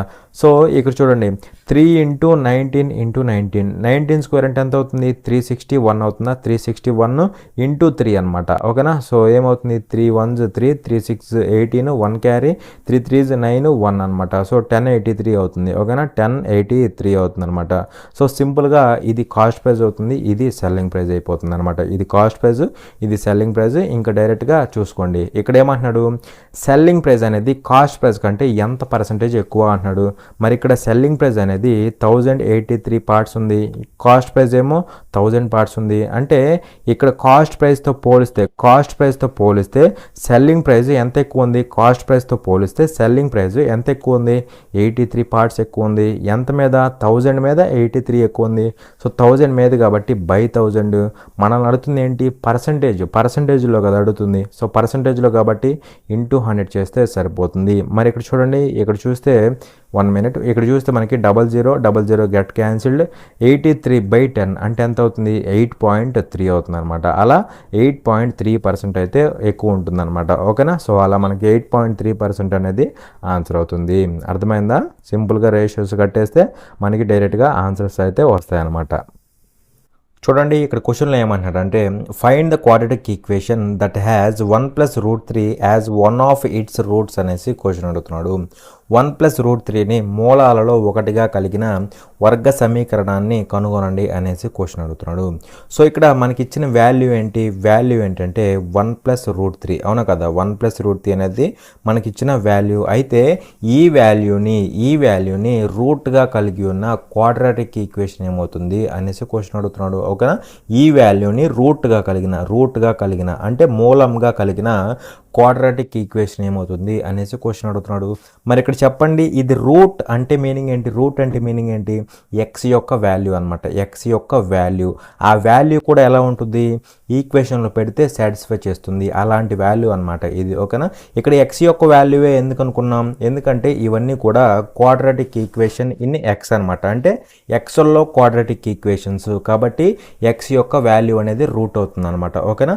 సో ఇది రూట్. మరి ఇది రూట్ కాబట్టి ఇది ఏ ఈక్వేషన్ అయితే సాటిస్ఫై చేస్తుందో అది దీనికి సంబంధించిన క్వాడ్రాటిక్ ఈక్వేషన్ అవుతుంది. అవునా. అయితే ఇక్కడ మనం ఏం చేస్తామంటే ఆప్షన్ వెరిఫై చేస్తాం, అంతేగాని ఇది తీసుకెళ్ళి ఎక్స్ బదులు ఇక్కడ సబ్స్టిట్యూట్ చేసి ప్రతిదానికి చెక్ చేయమన్నమాట. ఓకేనా. సో ఇక్కడ ఆప్షన్ వెరిఫై చేస్తాం. ఎలా వెరిఫై చేస్తామంటే ఇక్కడ మన కండిషన్ ఏంటి, ఇది తీసుకెళ్ళి ఇక్కడ పెడితే ఈ ఈక్వేషన్ అనేది సాటిస్ఫై అవ్వాలి. అవునా కదా. మరి ఇక్కడ చెప్పండి, 1 అనేది ఏంటి, పాజిటివ్ నెంబర్. అలాగే √3 అనేది ఏంటి, పాజిటివ్ నెంబర్. మరి positive number plus positive number అంటే ఈ ఓవరాల్ నెంబర్ ఏమవుతుంది, 1+√3 అనేది ఇది కూడా పాజిటివ్ నెంబరే అవుతుంది. అవునా కదా. ఇది పాజిటివ్ నెంబర్ అవుతుంది. Positive number in the sense greater than 0 అనమాట. పాజిటివ్ నెంబర్స్ అంటే ఏంటి, పాజిటివ్ నెంబర్స్ అంటే గ్రేటర్ దాన్ 0 ఉంటాయి. అవునా కదా. మరి ఇక్కడ ఎలా వెరిఫై చేస్తామంటే చూడండి, ఇక్కడ ఎక్స్ అనేది ఏంటి, పాజిటివ్ నెంబరు. అప్పుడు x² కూడా ఏమవుతుంది, పాజిటివ్ నెంబర్ అవుతుంది. ప్లస్ 2x అనేది ఏమవుతుంది, పాజిటివ్ నెంబరే అవుతుంది. 2 ఇంటూ పాజిటివ్ నెంబర్, ఎక్స్ అంటే పాజిటివ్ నెంబర్ కదా. సో 2 ఇంటూ పాజిటివ్ నెంబర్ అంటే పాజిటివ్ నెంబర్ అవుతుంది. ప్లస్ 1 అనేది పాజిటివ్ నెంబర్. అలా ఇవన్నీ కూడా ఏమవుతాయి, ఇవన్నీ కూడా యాడ్ అయితే పాజిటివ్ నెంబర్ వస్తుంది. పాజిటివ్ నెంబర్ అంటే గ్రేటర్ దాన్ 0. మరి 0 కంటే ఎక్కువ ఉన్న వాల్యూ అనేది 0కి ఈక్వల్ అయిద్దా, అవ్వదు కదా. నాట్ ఈక్వల్ టు 0 అవుతుంది. కానీ ఇక్కడ ఈక్వల్ టు 0 అంటున్నాడు. మరి ఇది రాంగ్ అయినా కదా, ఇది రాంగ్ ఆప్షన్ అనమాట. అవునా కదా. సో ఈ విధంగా వెరిఫై చేస్తాం, అంతేగాని ఎక్స్ బదులు పెడతాను చూస్తాను అవుతుందా లేదా అనేసి చేస్తే మనకి టైం అనేది కుదరదు అనమాట. ఓకేనా. సో ఈ విధంగా వెరిఫై చేయాలి. అలాగే ఇక్కడ చూడండి, ఇక్కడ చూస్తే x² అంటే పాజిటివ్ అవుతుంది, ఎందుకంటే ఎక్స్ అనేది పాజిటివ్ కదా. So x² positive, plus 2x అంటే మళ్ళీ పాజిటివే, ప్లస్ 2 అంటే మళ్ళీ పాజిటివే. అలా ఈ మూడు కలిస్తే మనకేమొస్తుంది, పాజిటివ్ వాల్యూ వస్తుంది. పాజిటివ్ అంటే 0 కంటే ఎక్కువ ఉంటుంది. 0 కంటే ఎక్కువ ఉన్న వాల్యూ అనేది ఎక్కడైనా 0కి ఈక్వల్ అయిద్దా, అవ్వదు కదా. నాట్ ఈక్వల్ టు 0 అవుతుంది. కానీ ఇక్కడ 0కి ఈక్వల్ అనేసి చెప్తున్నాడు, అంటే ఇక్కడ ఎక్స్ వాల్యూ అనేది సాటిస్ఫై చేయదు. కాబట్టి దీనికి సంబంధించిన క్వాడ్రాటిక్ ఈక్వేషన్ ఇది కాదనమాట. ఓకేనా. అలాగే ఇక్కడ చూస్తే మనకి ఫోర్త్ ఆప్షన్ చెక్ చేయండి. ఫోర్త్ ఆప్షన్ చెక్ చేస్తే ఇక్కడ x² అనేది ఏమవుతుంది, ఇది పాజిటివ్ అవుతుంది. √3 ఇంటూ పాజిటివ్ నెంబర్, ఎక్స్ అంటే పాజిటివ్ కదా. సో √3 ఇంటూ పాజిటివ్ నెంబర్ అంటే మళ్ళీ పాజిటివ్ అవుతుంది. ప్లస్ 1 అనేది పాజిటివ్. అలా ఈ మూడు కలిస్తే మళ్ళీ మనకి పాజిటివ్ నెంబర్ వస్తుంది. మరి పాజిటివ్ నెంబర్ అనేది 0కి ఈక్వల్ అయిద్దా, అవ్వదు కదా. ఎందుకంటే గ్రేటర్ దాన్ 0 ఉంటుంది పాజిటివ్ అంటే, అది 0కి ఎక్కడైనా ఈక్వల్ అయిద్దా, అవ్వదు కదా. మరి అవ్వదు కాబట్టి ఇది దీనికి సంబంధించిన క్వాడ్రాటిక్ ఈక్వేషన్ అవ్వదు. ఈ వాల్యూకి సంబంధించిన క్వాడ్రాటిక్ ఈక్వేషన్ అవ్వదు. అలా మిగిలిపోయిన ఆప్షన్ ఏంటంటే ఇదే అవుతుంది. కావాలంటే చెక్ చేసుకోండి. ఇక్కడ ఎక్స్ బదులు 1+√3 పెడితే ఈ ఈక్వేషన్ సాటిస్ఫై అవుతుంది ఖచ్చితంగా ఇది. ఎందుకంటే ఈ 3 ఫెయిల్ అయిపోయినాయి కదా. అలా మిగిలిపోయిందే ఇది మనకి ఆప్షన్ అవుతుంది అనమాట.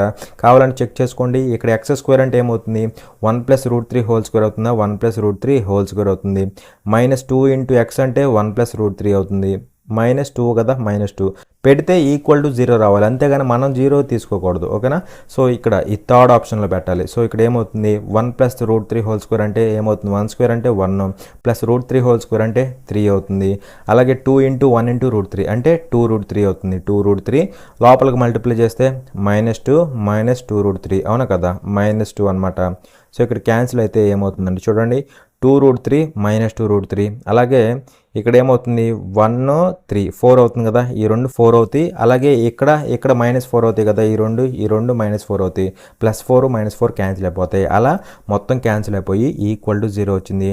అంటే ఇక్కడ x బదులు ఈ వాల్యూ సబ్స్టిట్యూట్ చేస్తే మనకి ఈక్వేషన్ సాటిస్ఫై అయింది. అలాంటి x వాల్యూనే మనం ఏమంటాం, రూట్ అంటాం. అలాగా ఈ రూట్ కలిగిన క్వాడ్రాటిక్ ఈక్వేషన్ ఏమవుతుందంటే ఇది మనకి ఈక్వేషన్ అవుతుంది అనమాట. ఓకేనా, ఇక్కడ ప్రతి ఈక్వేషన్లో సబ్స్టిట్యూట్ చేయాలా, ఇక్కడ ఇది పాజిటివ్ అవుతుంది అనే మాట పట్టుకొని మనం 3 ఆప్షన్స్ని ఎలిమినేట్ చేసాం. అంతేగాని ప్రతి దాంట్లో పెట్టుకుంటూ కూర్చోవాలి. ఓకేనా, సో అలా మనకి థర్డ్ ఆప్షన్ అనేది ఆన్సర్ అవుతుంది. అర్థమైందా? చూడండి, ఇక్కడ క్వశ్చన్లో ఏమంటాడంటే ఏ 210 meters long train crosses a man walking at a speed of 4.5 km/h in the opposite direction in 12 seconds. What is the speed in km/h of the train అనేసి క్వశ్చన్ అడుగుతున్నాడు. 210 మీటర్ల పొడవు ఉన్న రైలు 4.5 km/గంట వేగంతో వ్యతిరేక దిశలో నడుస్తున్న వ్యక్తిని 12 సెకండ్లలో దాటుతుంది. రైలు వేగం km/గంటలో ఎంత అవుతుంది అనేసి క్వశ్చన్ అడుగుతున్నాడు. సో ఇక్కడ ఏమంటున్నాడు, ఏ 210 meters లాంగ్ ట్రైన్ అంటున్నాడు. అంటే ట్రైన్ యొక్క లెంత్ అనమాట. లెంత్ ఆఫ్ ద ట్రైన్ ఎంత ఇచ్చాడంటే మనకి 210 meters అయితే ఇచ్చాడు, 210 meters ఇచ్చాడు. అలాగే ఇక్కడ ఏమంటున్నాడు, crosses a man walking at a speed of 4.5 km/h in the opposite direction అంటున్నాడు. అంటే ఇక్కడ ఇది ట్రైన్ అనుకోండి, ఇది ట్రైన్ అనమాట. ఈ ట్రైన్ ఏం చేస్తుందంటే దీనికి ఆపోజిట్ డైరెక్షన్లో వస్తున్న పర్సన్ సో పర్సన్ ఇలా వస్తాడు, ట్రైన్ ఇలా వెళ్తుంది అనమాట. సో ఇలా ఆపోజిట్ డైరెక్షన్లో వస్తున్న పర్సన్ని ఎంత టైంలో క్రాస్ చేస్తుంది అంటే 12 secondsలో క్రాస్ చేస్తుంది. అలా టైం ఎంత అంటే 12 seconds అనమాట. అలాగే ఇక్కడ ఏమంటున్నాడు, ఇక్కడ man walking at a speed of 4.5 km/h అనమాట. సో ఈ పర్సన్ యొక్క స్పీడ్ ఎంత అంటే 4.5 km/h అనమాట. అయితే ఇక్కడ మనల్ని ఏమడుతున్నాడంటే what is the speed in km/h of the train అంటున్నాడు. అంటే ఈ ట్రైన్ యొక్క స్పీడ్ ఎంత, స్పీడ్ ఆఫ్ ద ట్రైన్ ఎంత అనేసి అడుగుతున్నాడు. అది కూడా km/hలో ఎంత అనేసి క్వశ్చన్ అడుగుతున్నాడు. ఓకేనా, సో ఇక్కడ మనకు చెప్పండి, ఇక్కడ స్పీడ్ అడుగుతున్నాడు. స్పీడ్ అంటే మనందరూ తెలుసు ఏంటి స్పీడ్ అంటే, speed is equal to distance by time taken. అవునా కదా, distance covered by time taken. ఇక్కడ స్పీడ్ అంటే నార్మల్ స్పీడ్ అయితే తీసుకోకూడదు. ఎలాంటి స్పీడ్ తీసుకోవాలంటే ఇక్కడ ట్రైన్ మూవ్ అవుతుంది, దానికి ఆపోజిట్లో పర్సన్ కూడా మూవ్ అవుతున్నాడు. అప్పుడు వీళ్ళిద్దరి మధ్య రిలేటివ్ స్పీడ్ తీసుకోవాలన్నమాట. ఓకేనా, సో ఇది రిలేటివ్ స్పీడ్ అయితే తీసుకోవాలి.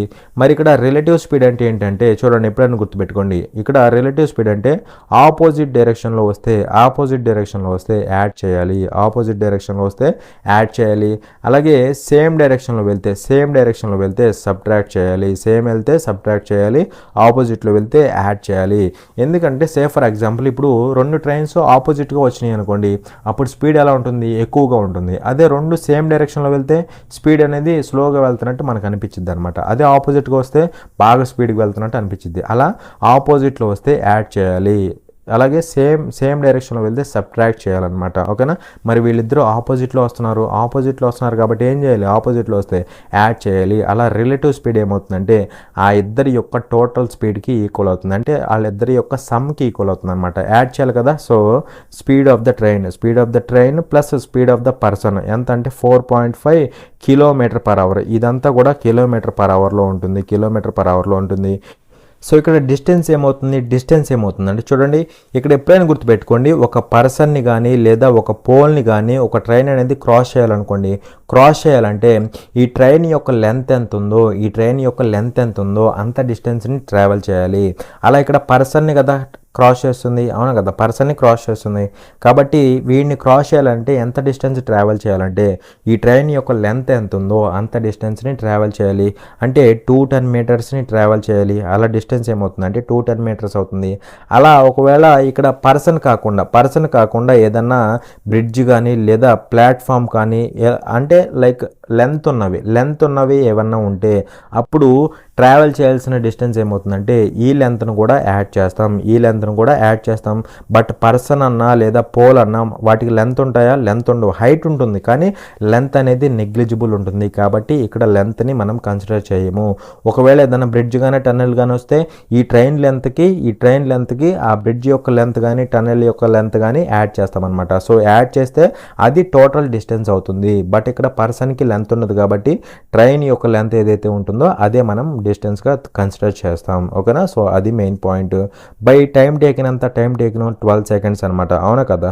సో అయితే ఇక్కడ మనల్ని అడుగుతుంది ఏంటంటే స్పీడ్ ఆఫ్ ద ట్రైన్ అడుగుతున్నాడు. ఎందులో అడుగుతున్నాడు? కిలోమీటర్/అవర్లో అడుగుతున్నాడు. సో ఇక్కడ మనకేమో ఇటు సైడ్ మీటర్/సెకండ్ ఉంది. సో దీన్ని కూడా మనం కిలోమీటర్/అవర్లోకి కన్వర్ట్ చేసుకోవాలి. ఎందుకంటే మనకు కావాల్సింది కిలోమీటర్/అవర్లో కాబట్టి దీన్ని కూడా ఇదే విధంగా కన్వర్ట్ చేసుకోవాలి. కన్వర్ట్ చేయాలంటే ఏం చేస్తాం? మీటర్/సెకండ్ని కిలోమీటర్/అవర్లోకి కన్వర్ట్ చేయాలంటే ఏం చేయాలంటే 18/5 పెట్టి మల్టిప్లై చేయాలి. ఓకేనా? సో ఇది ఇప్పుడు కిలోమీటర్/అవర్లోకి వచ్చేసింది అనమాట. సో సింపుల్గా ఇక్కడ నుంచి స్పీడ్ ఆఫ్ ద ట్రైన్ అయితే వచ్చేస్తుంది. ఇది క్యాన్సిల్ అవుతుంది. 6 ఇక్కడ 3 సార్లు పోతుంది, 6 ఇక్కడ 2 సార్లు పోతుంది, 5 రోళ్ళు 10, ఇక్కడ 0 క్యాన్సిల్ అయిపోతుంది. అలాగే 3 × 21 అంటే ఎంత అవుతుంది? 63 అవుతుందా? 63 అవుతుంది. అలా స్పీడ్ ఆఫ్ ద ట్రైన్ ఏమవుతుంది? Speed of the train equal to 63 - 4.5 అంటే ఎంత అవుతుంది అంటే సింపుల్గా 58.5 అవుతుందా? 58.5 అవుతుంది అనమాట. 58.5 కిలోమీటర్/అవర్ అనమాట. సో అలా మనకి 4th ఆప్షన్ అనేది ఆన్సర్ అవుతుంది. అర్థమైందా? ఇక్కడ డిస్టెన్స్ ట్రావెల్డ్ అంటే ఏంటంటే ఒక పర్సన్ని క్రాస్ చేస్తే అంటే లెంత్ లేని వాటిని క్రాస్ చేస్తే ట్రైన్ ట్రావెల్ చేయాల్సిన డిస్టెన్స్ ఎంత అంటే దాని యొక్క లెంత్ ఎంత ఉందో అంత అవుతుంది. అలా కాకుండా ఏదన్నా ప్లాట్ఫామ్ని కానీ లేదా టన్నెల్ని కానీ క్రాస్ చేయాలంటే అప్పుడు ట్రైన్ యొక్క లెంత్ ప్లస్ దీని యొక్క లెంత్ అనమాట. ట్రైన్ యొక్క లెంత్ ప్లస్ దీని యొక్క లెంత్. కానీ ఇక్కడ పర్సన్కి లెంత్ ఉండదు కాబట్టి ఆ పర్సన్ని మనం నెగ్లెక్ట్ చేస్తాం. ఓకేనా? Just length of the train వేసేసి చేసేస్తాం అనమాట. ఓకేనా? అర్థమైంది? ఈ పాయింట్ గుర్తుపెట్టుకోండి. చూడండి ఇక్కడ క్వశ్చన్లో ఏమంటున్నాడంటే a 91 centimetre long wire is cut into 2 pieces so that 1 piece length is 3/4 of the other. Find the length of the shorter piece అనేసి క్వశ్చన్ అడుగుతున్నాడు. 91 సెంటీమీటర్ల పొడవు ఉన్న తీగను 2 ముక్కలుగా కట్ చేస్తారు. తద్వారా ఒక మొక్క పొడవు మరొక మొక్కలో 4/3 వంతు ఉంటుంది. చిన్న మొక్క పొడవును కనుగొనండి అనేసి క్వశ్చన్ అడుగుతున్నాడు.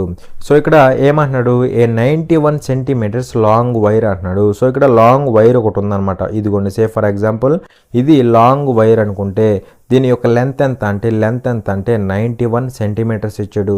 అలాగే ఇక్కడ ఏమన్నాడు? It is cut into 2 pieces. ఇది 2 పీసులుగా విడిపోయింది అనమాట. ఇదిగోండి, ఇది ఒక పీసు అలాగే ఇది ఒక పీస్ అనమాట. ఇలా 2 పీసులుగా విడిపోయింది, కట్ చేయబడింది. అలాగే ఇక్కడ ఏమంటున్నాడు? So that 1 piece length is 3/4 of the other. ఒక పీస్ అనమాట. అంటే సే ఫర్ ఎగ్జాంపుల్ ఇది అనుకుంటే ఈ పీస్ యొక్క లెంత్ ఎలా ఉందంటే అదర్ పీస్ ఉంటుంది కదా, ఇంకొక పీసు అంటే ఇది, దీంట్లో 3/4 ఉందన్నమాట. ఈ పీస్ యొక్క లెంత్ అనేది ఈ పీస్ యొక్క లెంత్లో 3/4 ఉందన్నమాట. సో ఇక్కడ 3/4 అంటే 3/4 అని కదా, 3/4 అనమాట. సో ఇక్కడ దీన్ని బట్టి ఏమనుకోవచ్చు అంటే చూడండి, ఇక్కడ డినామినేటర్లో ఉన్న 4 పార్ట్స్ అనేది ఇక్కడ ఈ అదర్ పీస్ ఏదైతే ఉందో దాని యొక్క లెంత్ అనుకుంటే ఇందులో 3/4 అంటే 3 పార్ట్స్ అనేది దీని యొక్క లెంత్ అవుతుంది. అర్థమైందా? ఇది 4 పార్ట్స్ అనేది దీని యొక్క లెంత్ అయితే అందులో 3/4 అంటే 3 పార్ట్స్ ఏమవుతుందంటే దీని యొక్క లెంత్ అవుతుంది. అవునా కదా?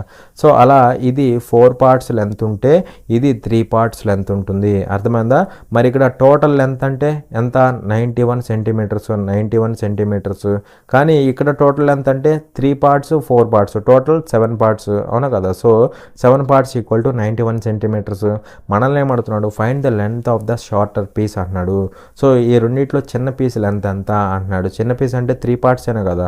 సో ఈ 3 పార్ట్స్ వాల్యూ కనుక్కుంటే ఈ లెంత్ కనుక్కుంటే సరిపోతుంది.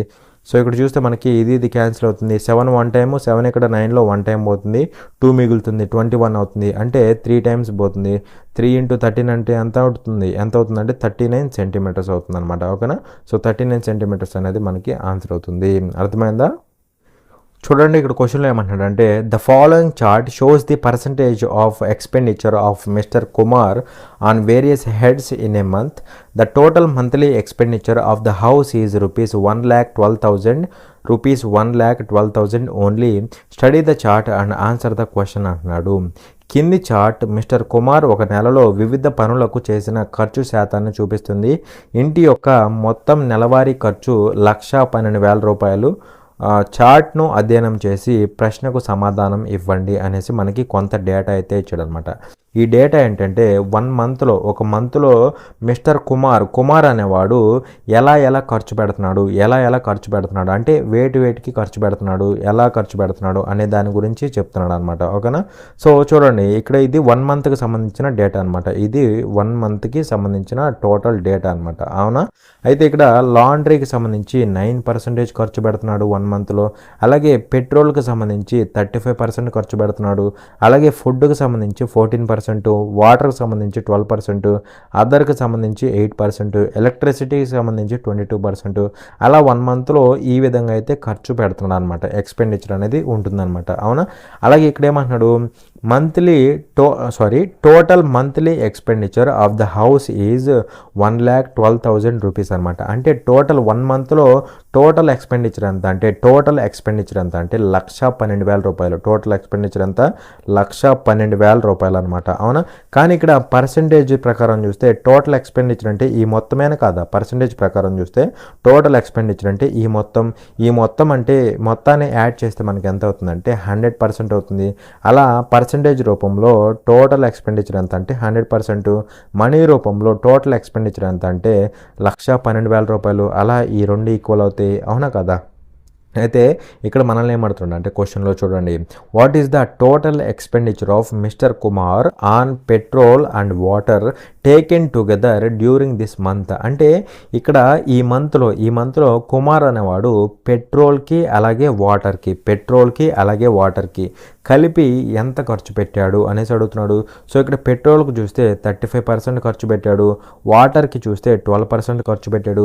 ఈ రెండింటికి కలిపి వీడెంత ఖర్చు పెట్టాడు 12%, 35%, అంటే టోటల్గా 47% అయితే ఖర్చు పెట్టాడు. ఎంత ఖర్చు పెట్టాడు 47% అయితే ఖర్చు పెట్టాడు. ఈ వాల్యూ ఎంతో కనుక్కుంటే సరిపోతుంది. అర్థమైందా. మరి ఇక్కడ చూస్తే ఏమవుతుంది, percentage get cancelled, 0000 get cancelled. So ఇక్కడ 1120 ఇంటూ 47 అనమాట. సో చేస్తే మనకు ఆన్సర్ అయిపోతుంది 7 zeros 0, 7 2s 14, 1 క్యారీ 7 1s 7, అది ఒకటి 8 అవుతుందా, 7 1s 7 అవుతుంది అనమాట. సో ఇక్కడ పెట్టేసి 4 zeros 0, 4 2s 8, 4 ఇక్కడ 4 అవుతుంది అనమాట. అవునా కదా. సో 0 4 ఇక్కడ 16 1, ఇక్కడ ఎంత అవుతుంది 7 8 12 అవుతుంది. అవునా కదా. సో 52640 ఆప్షన్ 3 అనమాట. అలా పెట్రోలు వాటర్ ఈ రెండింటికి కలిపి ఎంత ఖర్చు పెడుతున్నాడు అంటే ఒక మంత్లో ₹52,640 అయితే ఖర్చు పెడుతున్నాడు. ఓకేనా. చూడండి ఇక్కడ క్వశ్చన్లో ఏమంటున్నాడంటే 2 trains of equal speed are running in opposite directions if their lengths are 120 meters and 140 meters and they cross each other in 10 seconds, then find the speed of the train అనేసి క్వశ్చన్ అడుగుతున్నాడు. సమాన వేగంతో 2 రైళ్లు వ్యతిరేక దిశల్లో నడుస్తున్నాయి. వాటి పొడవులు 120 మీటర్లు మరియు 140 మీటర్లు మరియు అవి 10 సెకండ్లలో ఒకదానినొకటి దాటితే ప్రతి రైలు వేగాన్ని కనుగొనండి అనేసి క్వశ్చన్ అడుగుతున్నాడు. సో ఇక్కడ ఏమంటున్నాడు 2 trains of equal speed. ఇదిగోండి ఇది ఒక ట్రైన్ అనుకుందాం, అలాగే ఇది ఇంకొక ట్రైన్ అనుకుందాం. ఓకేనా. సో ఈ 2 ట్రైన్స్ అనమాట. ఆ రెండింటి యొక్క స్పీడ్స్ ఎలా ఉన్నాయి, ఈక్వల్ స్పీడ్స్ అనమాట. అంటే దీని యొక్క స్పీడు ST అనుకుంటే దీని యొక్క స్పీడ్ కూడా STనే ఉంటుంది, ఎందుకంటే 2 స్పీడ్స్ ఈక్వల్ అనమాట. ఓకేనా, అది కండిషన్. అలాగే ఇక్కడ ఏమంటున్నాడు అంటే are running in opposite direction, అంటే ఈ ట్రైన్ ఇలా వెళ్తే దీనికి ఆపోజిట్లో ఈ ట్రైన్ ఇలా వస్తుంది అనమాట. ఆపోజిట్ డైరెక్షన్లో వస్తున్నాయి. అదేవిధంగా ఇక్కడ ఏమంటున్నాడు if their lengths are 120 meters and 140 meters అంటున్నాడు. సో వీటి యొక్క పొడవులు ఇచ్చాడు అనమాట. పొడవులు ఒకదాని పొడవు ఎంత అంటే 120 meters, ఇంకో దాన్ని ఎంత అంటే 140 meters అనమాట. ఈ 2 ఇచ్చాడు పొడవులు. అలాగే ఇక్కడ ఏమంటున్నాడు and the cross each other in 10 seconds. So ఈ 2 క్రాస్ క్రాస్ అయితే టోటల్గా క్రాస్ అవడానికి 10 సెకండ్స్ అయితే పడుతుంది. అలా టైం ఎంత అంటే 10 సెకండ్స్ అనమాట, 10 సెకండ్స్ అనమాట. అయితే ఇక్కడ క్వశ్చన్లో ఏమంటున్నాడంటే then find the speed of each train. So speed of each train, speed కనుక్కోమంటున్నాడు, ప్రతి ట్రైన్ యొక్క స్పీడ్ అంతా కనుక్కోమంటున్నాడు. అంటే సింపుల్గా ఎస్టీ వాల్యూ, రెండింటిది సేమ్ స్పీడ్ కదా, సో సింపుల్గా ఎస్టీ వాల్యూ కనుక్కుంటే సరిపోతుంది. మరి ఇక్కడ స్పీడ్ కదా అడిగింది, స్పీడ్ అంటే మనందరికీ ఏం తెలుసు, డిస్టెన్స్ బై టైం టేకెన్, అవునా కదా, డిస్టెన్స్ బై టైం టేకెన్. ఇక్కడ స్పీడ్ అంటే నార్మల్ స్పీడ్ తీసుకోకూడదు, ఇందాకే చెప్పే మీకు, ఇక్కడ స్పీడ్ అంటే నార్మల్ స్పీడ్ ఎట్టి పరిస్థితుల్లో తీసుకోకూడదు. ఇక్కడ ఏ స్పీడ్ తీసుకోవాలి, రిలేటివ్ స్పీడ్ తీసుకోవాలి, రిలేటివ్ స్పీడ్ తీసుకోవాలి. ఇక్కడ రిలేటివ్ స్పీడ్ అంటే ఈ రెండు మూవ్ అవుతున్నాయి కదా, మూవ్ అవడంలో కూడా ఆపోజిట్లో మూవ్ అవుతున్నాయి, ఆపోజిట్లో మూవ్ అవుతే స్పీడ్ ఎక్కువ ఉంటుంది, అంటే నథింగ్ బట్ యాడ్ చేయాలి, అవునా కదా. సో స్పీడ్ అనేది యాడ్ చేయాలన్నమాట, యాడ్ చేస్తే రిలేటివ్ స్పీడ్ ఏమవుతుంది, ఎస్టీ ప్లస్ ఎస్టీ, ఈ రెండింటి యొక్క సమ్ అవుతుంది అనమాట, అంటే 2ST అవుతుంది అనమాట. ఓకేనా, that is equal to distance అంటే ఏమవుతుంది, డిస్టెన్స్ అంటే ఇక్కడ దీనికి లెంత్ ఉంది, దీనికి లెంత్ ఉంది, ఈ రెండు క్రాస్ అవడానికి ఇవి ఎంత డిస్టెన్స్ ట్రావెల్ చేయాలంటే 120 ప్లస్ 140, ఎందుకంటే నేను చెప్పా ఇక్కడ సపోజ్ పర్సన్ ఉన్నాడు అనుకోండి, వీడిని క్రాస్ చేయడానికి ట్రైన్కి ఎంత డిస్టెన్స్ ట్రావెల్ చేయాలంటే దీని యొక్క లెంత్ ఎంతో అంత డిస్టెన్స్ అని చెప్పా, అంటే 120 అని చెప్పా. ఒకవేళ ఇక్కడ మనకి ప్లాట్ఫామ్ కానీ బ్రిడ్జ్ కానీ లేదా అదర్ ట్రైన్ కానీ ఏదైనా ఉందనుకోండి, దాని యొక్క లెంత్ను కూడా యాడ్ చేయాలి అని కూడా చెప్పాను, ఎందుకంటే దీనికి కూడా లెంత్ ఉంటుంది, బట్ పర్సన్కి లెంత్ ఉండదు కాబట్టి వాడిని నెగ్లెక్ట్ చేస్తాం. ఒకవేళ ఇక్కడ లెంత్ కనుక ఉంటే ఆ లెంత్ కూడా యాడ్ చేయాలి. మరి ఇక్కడ లెంత్ ఎంత ఉంది, 140 మీటర్స్ ఎక్స్ట్రా ఉంది కదా, అది కూడా యాడ్ చేయాలి, అదే చేసింది మనం. అలా ఈ రెండు క్రాస్ అవడానికి ఆ రెండు ట్రావెల్ చేయాల్సిన డిస్టెన్స్ ఎంత అంటే 120 ప్లస్ 140 మీటర్స్ అనమాట, ఓకేనా. ఇది ట్రావెల్ చేయాల్సిన డిస్టెన్స్ బై టైం టేకిన్ ఎంత అంటే 10 సెకండ్స్, అవునా కదా. సో ఇక్కడ నుంచి ఎస్టీ వాల్యూ సింపుల్గా వచ్చేస్తుంది.